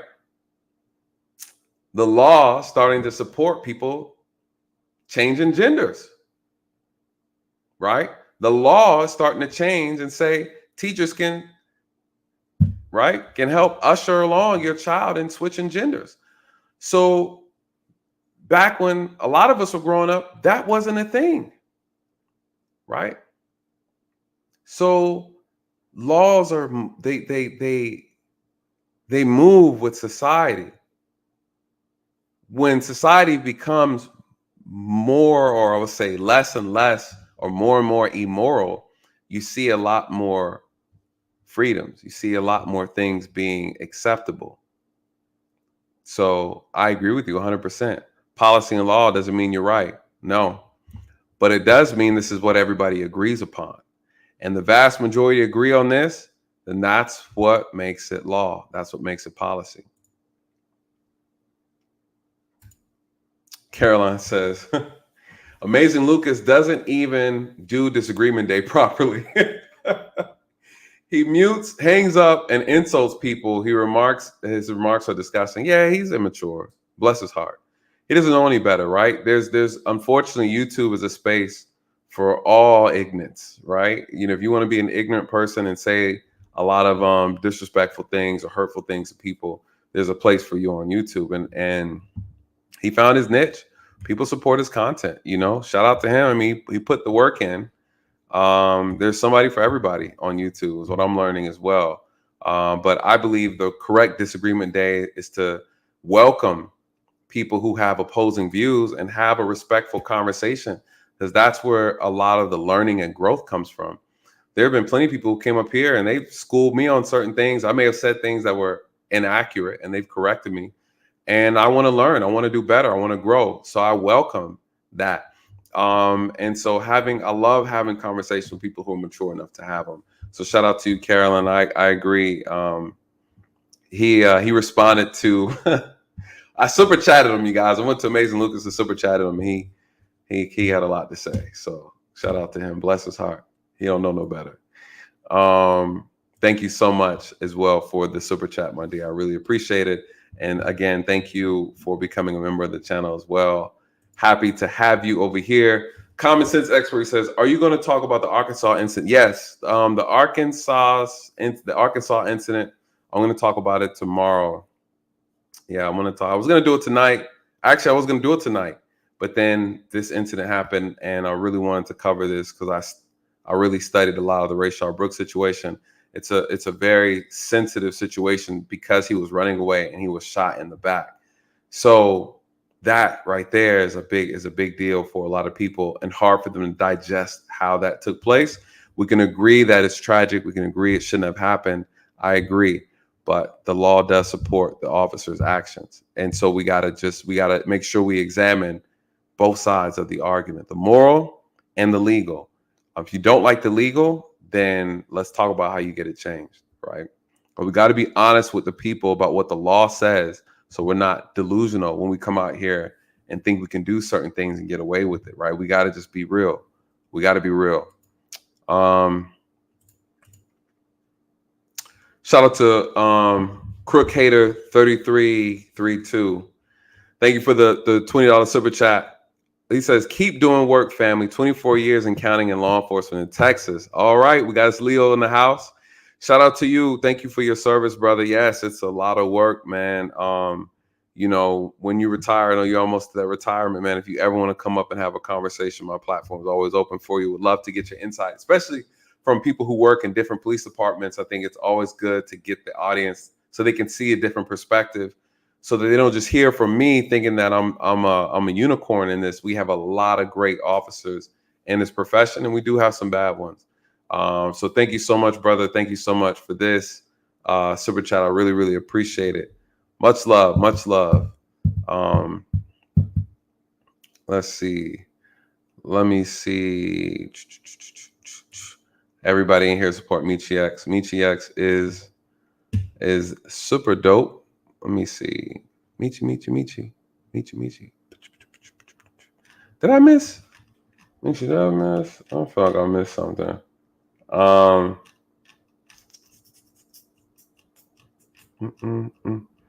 No disagreements. Nobody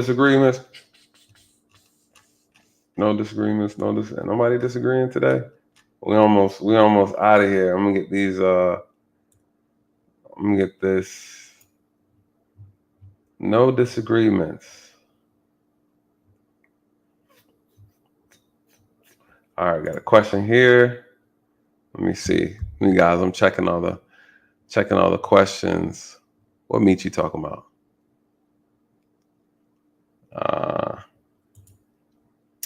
We got a question here. And sorry, y'all, I just want to make sure.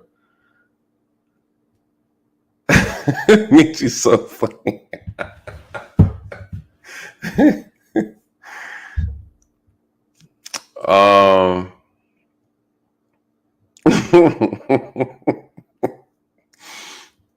Y'all leave my Michi alone. Leave my Michi alone. She's under strict protection. Let me see. Michi, stop fighting with my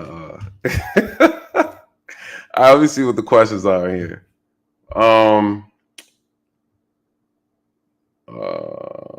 What did Dre say? Shout out to you, Dre. Dre says, question, there's a lot of context that I missed to why the DA Paul Howard charged the officers in the first place. He charged 7 APD officers for aggravated assault for tasing college kids week prior. Yep.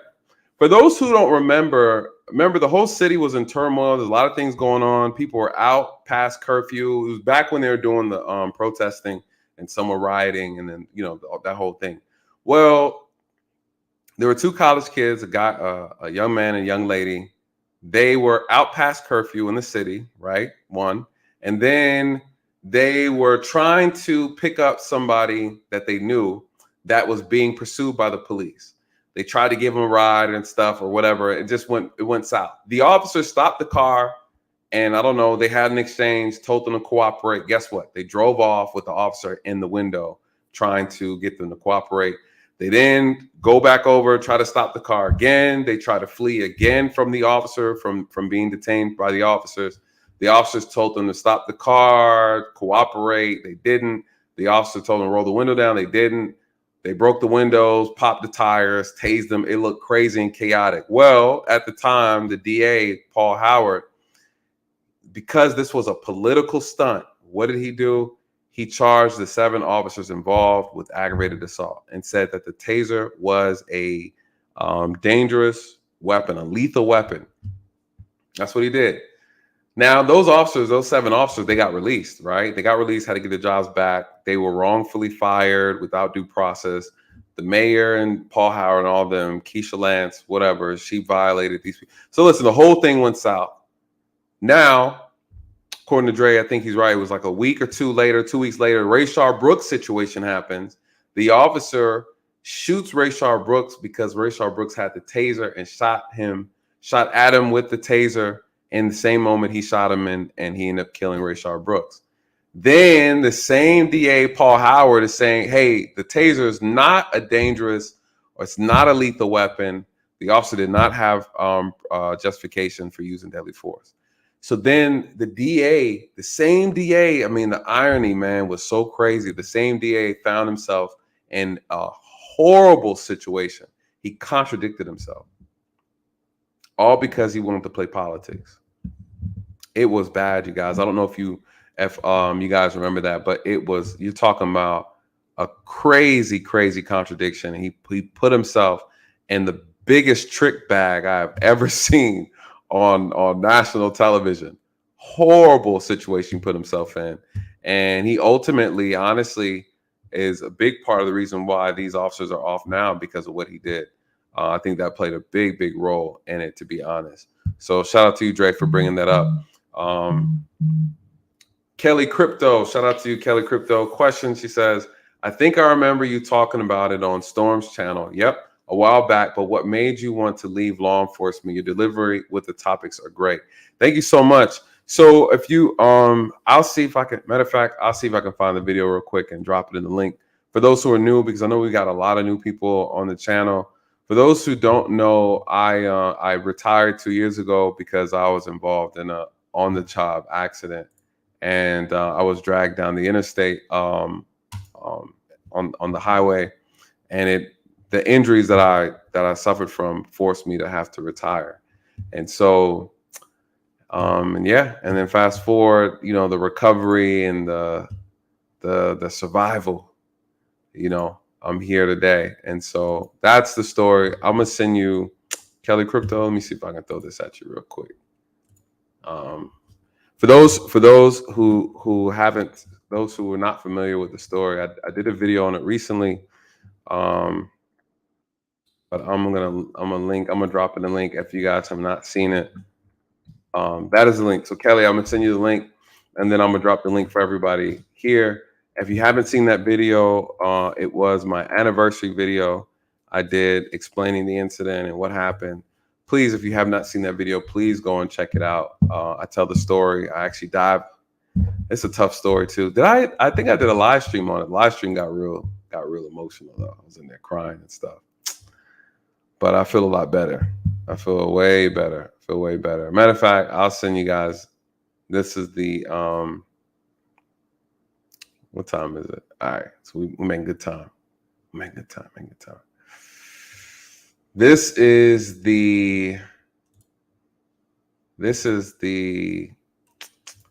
live stream. So Kelly, this was the live stream. This was a good one. So I did an anniversary. This was the incident happened August 1st, 2019, and so I did an anniversary video. So this was the anniversary video, you guys, if you want to check it out. Great question. Thank you so much, Kelly, and thank you for being a part of the channel. Okay, so Caroline again with the back-to-back. Thank you again with the $5 super chat. She said, I heard his response to you. You guys, she's talking about Amazing Lucas. Amazing Lucas responded to my super chat. You guys, I sent Amazing Lucas a super chat, and I was just like, hey, I did a video on you recently. I would love to have a conversation with you about your opinion on criminal justice, police reform, criminal justice reform, something like that. And I sent him a super chat on his channel while he was doing a live during his disagreement day. You guys, I also did call too, but for it didn't go through. I was going to call and just like, hey, or whatever. So anyways, I did send a super chat. I guess everything happens for a reason. The call didn't go through or whatever, but I sent the super chat, and he was on a rant though. So I didn't finish watching. I stayed and watched. I was listening for like 30 minutes. He never read the super chat. And then I found out he did read the super chat, and he had a lot to say. So, but you know, he had a lot to say, and it was disrespectful. But you know, I respect him not wanting to. He declined, so I respect him not wanting to have the conversation. But it was off the chain. So he said, I used to think he was funny, but he talks like that to elderly people who try to disagree. Yeah, it's maturity. I think at the end of the day, it's ego and maturity, and it just, you know, is what it is. I recognize it based on his response. I can't have a conversation with him, right? Like, I genuinely want to reach out because he's very passionate about police and calling them bootlickers and calling black officers Sambos and things like that. So I just assumed he might, and I know he was into politics at some point in time. So, you know, I thought having that discussion with him would be very invaluable just to get his thoughts. And then even for me to learn something, he might know something that I'm not aware of and can give me some insight and help me tailor a lot of things and even my content to ensure that I'm providing the best information for the people watching. So I take the conversation really serious, you guys. As you see, I get passionate about it. And I'm also very patient with people who have issues with law enforcement because I honestly, I understand the issues people have. They're majority of times they are legit. Sometimes they're exaggerated, and for the most part, they're legitimate.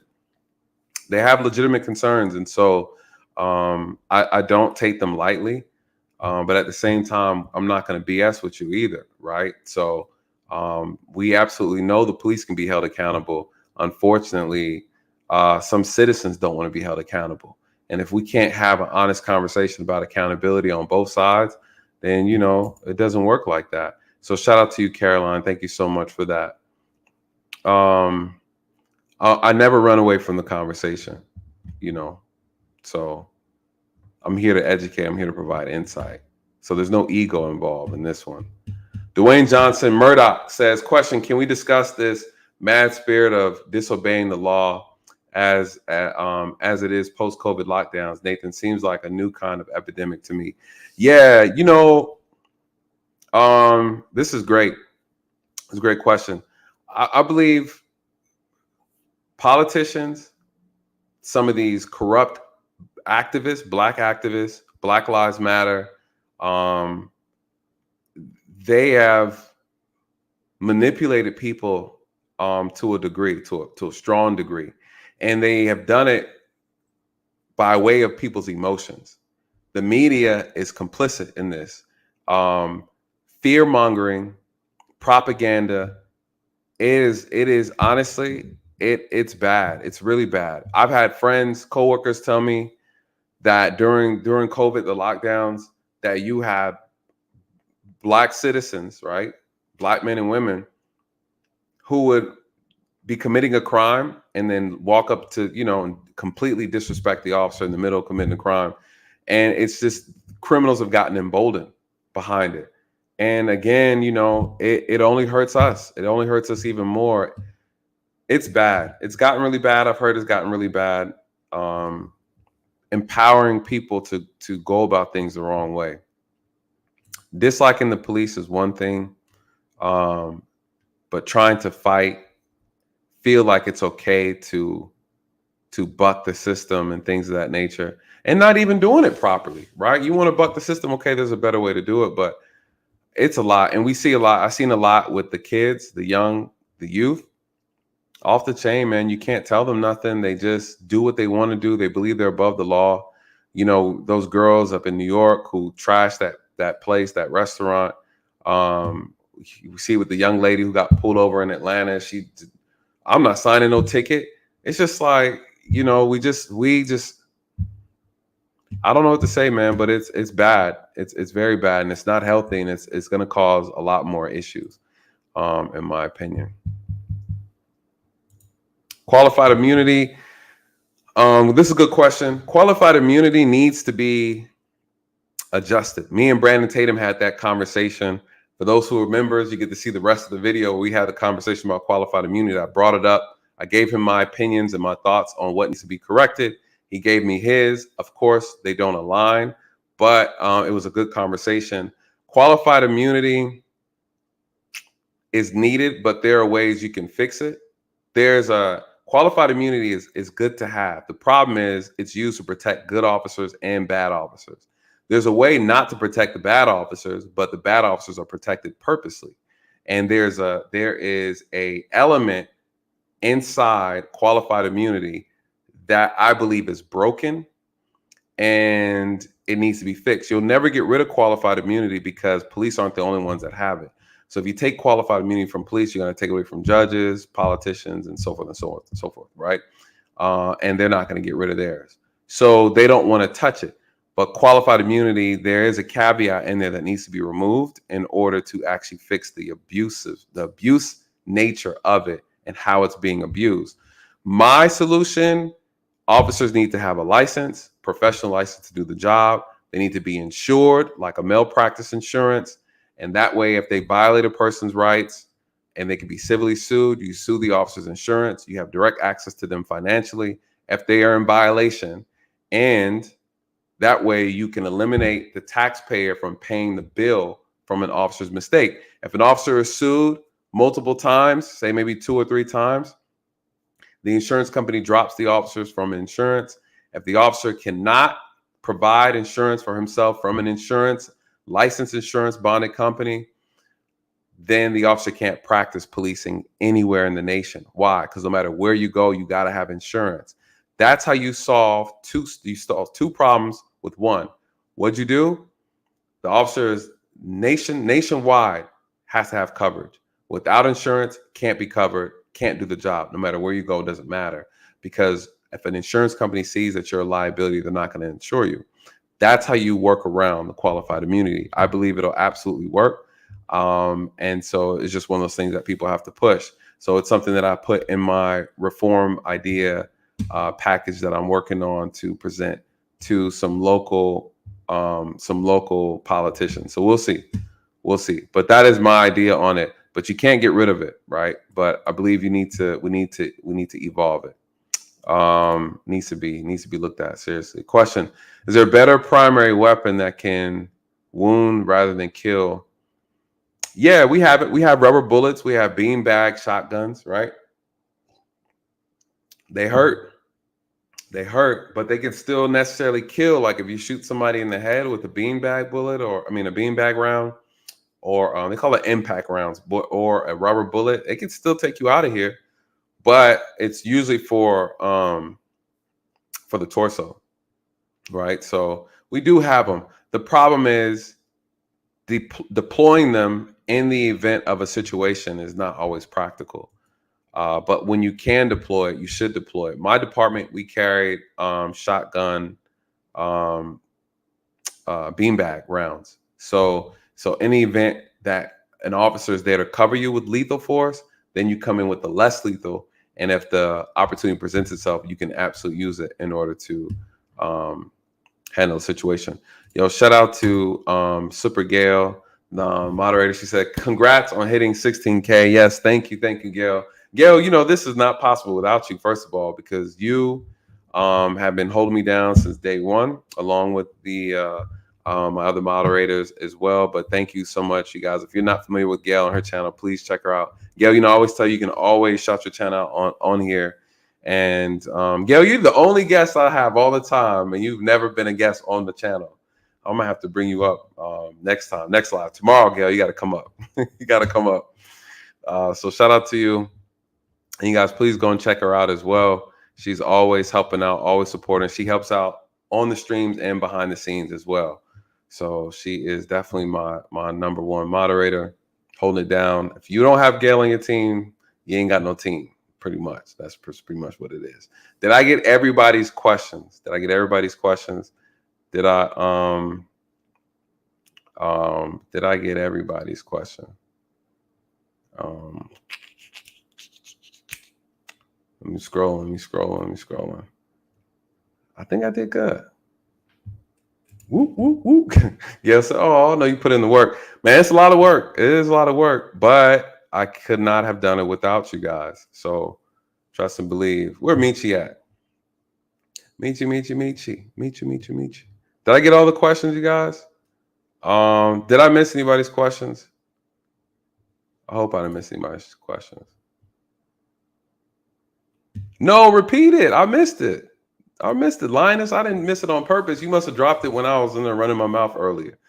Come on, Linus. I'm not getting off the stream until you give your question. I want to hear it. Because you put it out there like 5 times, but I missed it. What'd you say, Linus? Linus, you guys, she's another one of my day ones. She was back when I was like, Linus, when you joined me, when I had like 200 subscribers, 300, you was here early. She said, that's okay. Well, message me. I still want to hear it. Message me. You got my my social media. Send me a message. I still want to hear, or email me. I want to hear it. Yeah, thank you. Yeah, feels good to be back. Jay-Z versus Nas. Oh, don't do it.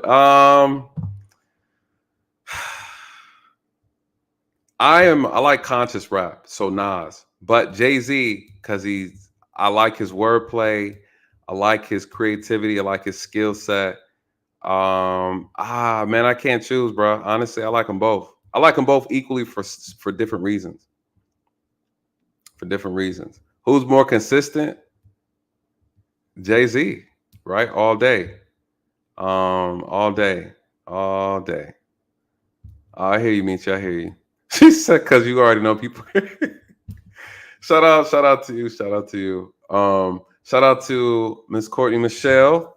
You guys, please check her content out too. She's about to be dropping some serious fire on her channel. I hope she invites me over for a stream. We haven't streamed in a long time together. We always make great content together. So Courtney, what's up? You got to put your boy on. Got to come over there so we can have a good conversation. You guys, please check out her channel. I have an amazing circle of friends on in this space, and they're very, very supportive. You know, you got Gail. I was about to say Dre, but he don't got no channel yet. Dre gonna get a channel. He gonna get one. Y'all been begging for him. I'd be, hey, does Dre have a channel? I'll be like, nah, it's about me, damn it. But no, Dre don't have a channel. He's hard at work. He's putting in work, and he's always helping out behind the scenes. But he definitely needs a channel. This might as well be me and Dre, right? Dre and friends, right? Because when he come on the channel, he'd be dropping gems. And I got Courtney. We Need to Talk. Alan, if you guys are familiar with him, he just dropped a video with me recently today. Actually, I'm gonna post it on the community tab for you guys probably Thursday, so you can check it out. It was a great conversation. A trigger warning type of conversation though. So you should check out the freestyles. Anyways, I'm gonna check it. I mean, I love all this stuff, man. I grew up listening to Jay-Z and Nas. You know, I'm a New York fan when it comes to rap. My favorite artist group is Wu-Tang, so I'm a Wu-Tang fan for life. Anyways, you guys, Marion said, Mr. Beginning, just run it back. We're gonna end it here, you guys, because I'm blocked. What? Girl, stop. Girl, stop. I'm coming on your channel tomorrow. Stop playing. Listen, you guys, I really appreciate it. Do I like Kanye? Yeah. I like Kanye. I'm a Kanye fan. I like a lot of music. You guys will be surprised. T Kings, I do not, but honestly, I've been hearing a lot of people mention this a lot. I've dealt with some seizures. Let me take the back. I have done with a lot of seizures, but they were all fraud cases. I've never dealt with seizures. I can never say that word. Asset forfeiture, right? I've seized some large amounts of money, but not anything like super large, right? I think maybe about 20, 30 grand drug money. I've been a part of a lot of cases in reference to fraud, covering vehicles, TVs, houses, and things like that. So what do I think about that? Honestly, I don't have it in my reform package. I believe I need to have it in my reform package. I just don't know to what extent, because there's two issues. I think the Breonna Taylor situation brings up a good example of why there needs to be some type of reform regarding asset forfeiture. But also, I think like anything in policing, to be honest, when officers abuse something, it looks horrible. You know, it looks horrible. It's bad. And asset forfeiture is one of those things where it's a powerful tool. It's a good tool for law enforcement. But when law enforcement and departments and groups and agencies, when they abuse it, it looks bad, because then you start, yeah, that's Dre. Dre's dealt with a lot of that stuff. Dre has a lot more investigative experience than I do, especially when it comes to doing certain things like asset forfeiture and stuff like that. I'm going to talk to Dre about it and get his pros and cons in reference to it. But I've been hearing a lot of it, and a lot of it comes from the abuse side of it, but also officers being motivated to see stuff for their own personal gains. Like basically, they're more motivated to take people's stuff instead of doing their job that should be more geared around enforcing law and protecting and serving, right? And so it's almost like asset forfeiture becomes a distraction from officers carrying out their job with compassion, with integrity, which is a big one, and dignity and respect, you know. But when you see some of these drug cars, I'm gonna be honest with you, you know, you ride around and, you know, you see officers driving around in Corvettes and they're all tricked out, or, you know, Mercedes and BMWs, and it's like courtesy of your local drug dealer. You know, so those things, yeah, sometimes those things are good. But I do think Louisville Police Department, I think Vox did a thing about them, a documentary about them, and how they abused their asset forfeiture, right? They've been abusing it. They're basically robbing drug dealers, taking stuff from people. So yeah, so with that, I'm curious to know, should it be dismissed 100%, or does it need to be reformed? Does it need to be adjusted? T Kings, I'll be curious to know what you think about that. I'm going to have a conversation with Dre about it, because Dre has a lot more experience. But I think I've seen how it's a benefit to a police department, but I'm starting to understand how it is also how it can be abused as well.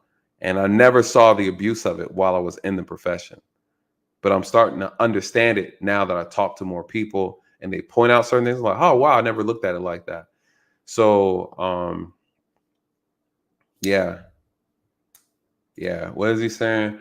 Peter Gone Mad Art says, I fully support criminal asset forfeiture, but civil asset forfeiture is just wild. And see, and I don't even know the difference between the two. So I'd have to do some research on that. I got to do some research on it, but I'm gonna talk to Dre. Dre, you see these right here. I'm curious. We could talk about this though, Dre, and probably do something on this.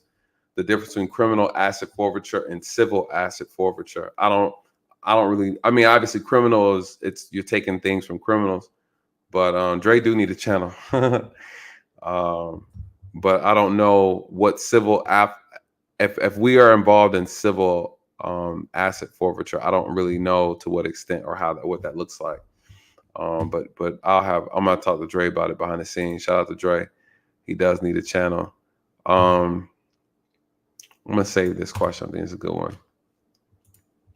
And shout out to the amazing Raw B Privileged, you guys. We did a great stream. I think it was like 2 hours. We had a great conversation. And what did she say? So, hey, Nathan, glad you're back. Yes, it feels good to be back, you guys. For those who don't know, I had to take a little trip. I was gone for a minute. Felt like I was gone for like 2 weeks. So I'm just kind of getting back in the swing of things. I'm glad I had some videos to post while I was gone. It made it a little bit easier. So it feels good to be back. Shout out to you, Robbie. Thank you so much for the $10 super chat. I really, really appreciate it. You guys, please go and check out our stream.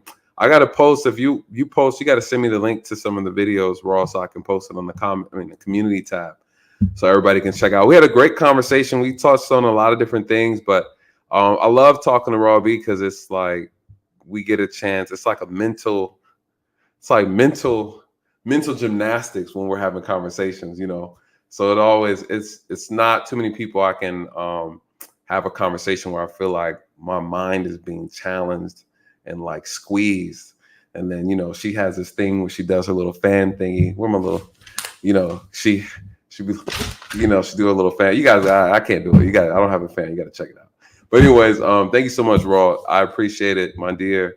You guys, so listen, I'm gonna end it tonight. Tomorrow, I want to talk about the Arkansas situation, and then I want to talk about the lady who was pulled over and how the officer handled that. Was very disappointed in that encounter. The way the officer conducted himself. So we definitely got to cover that, and take questions as well. And with that, I think that's it. I'm going to end it tonight. Shout out to Daryl. What's good, bro? What's good? Daryl did a nice little video. I'm going to talk with you, Daryl. He did a good video. We've been going back and forth with the idea of policing and the origins of policing, and did policing originate from slave catching?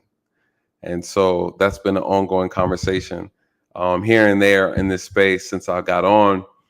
Daryl did some research. He did a good video. Shout out to you, Daryl. We're gonna have the conversation, man. I actually I got a video for you. I got something for you, brother. It's mixing in the back, but I'm definitely going to hook you up with some information. And but great video you did.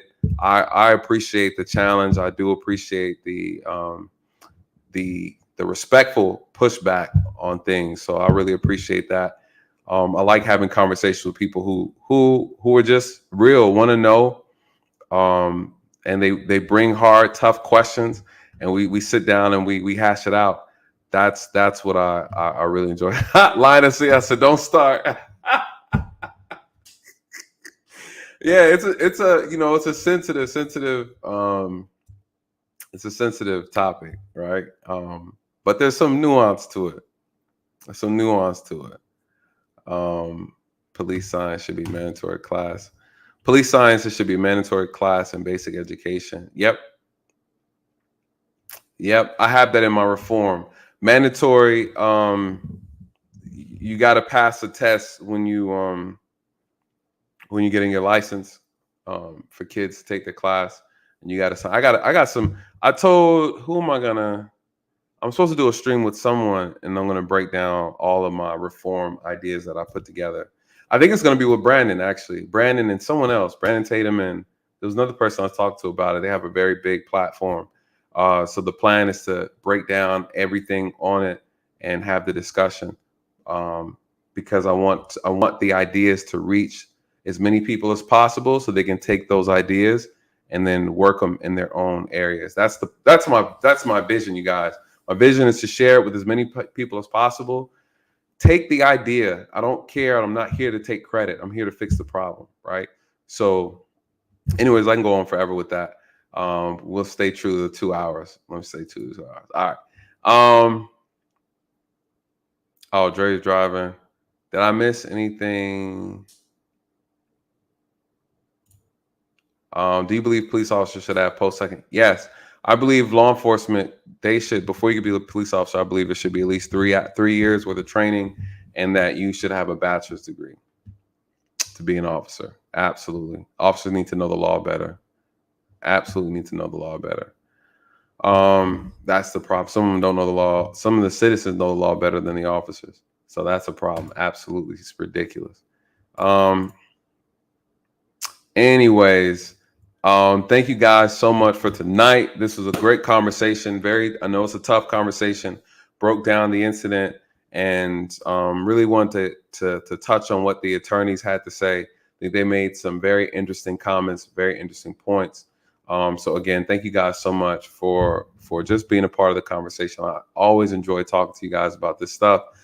Great topics coming your way. So please stay tuned. Got some interesting videos for you guys.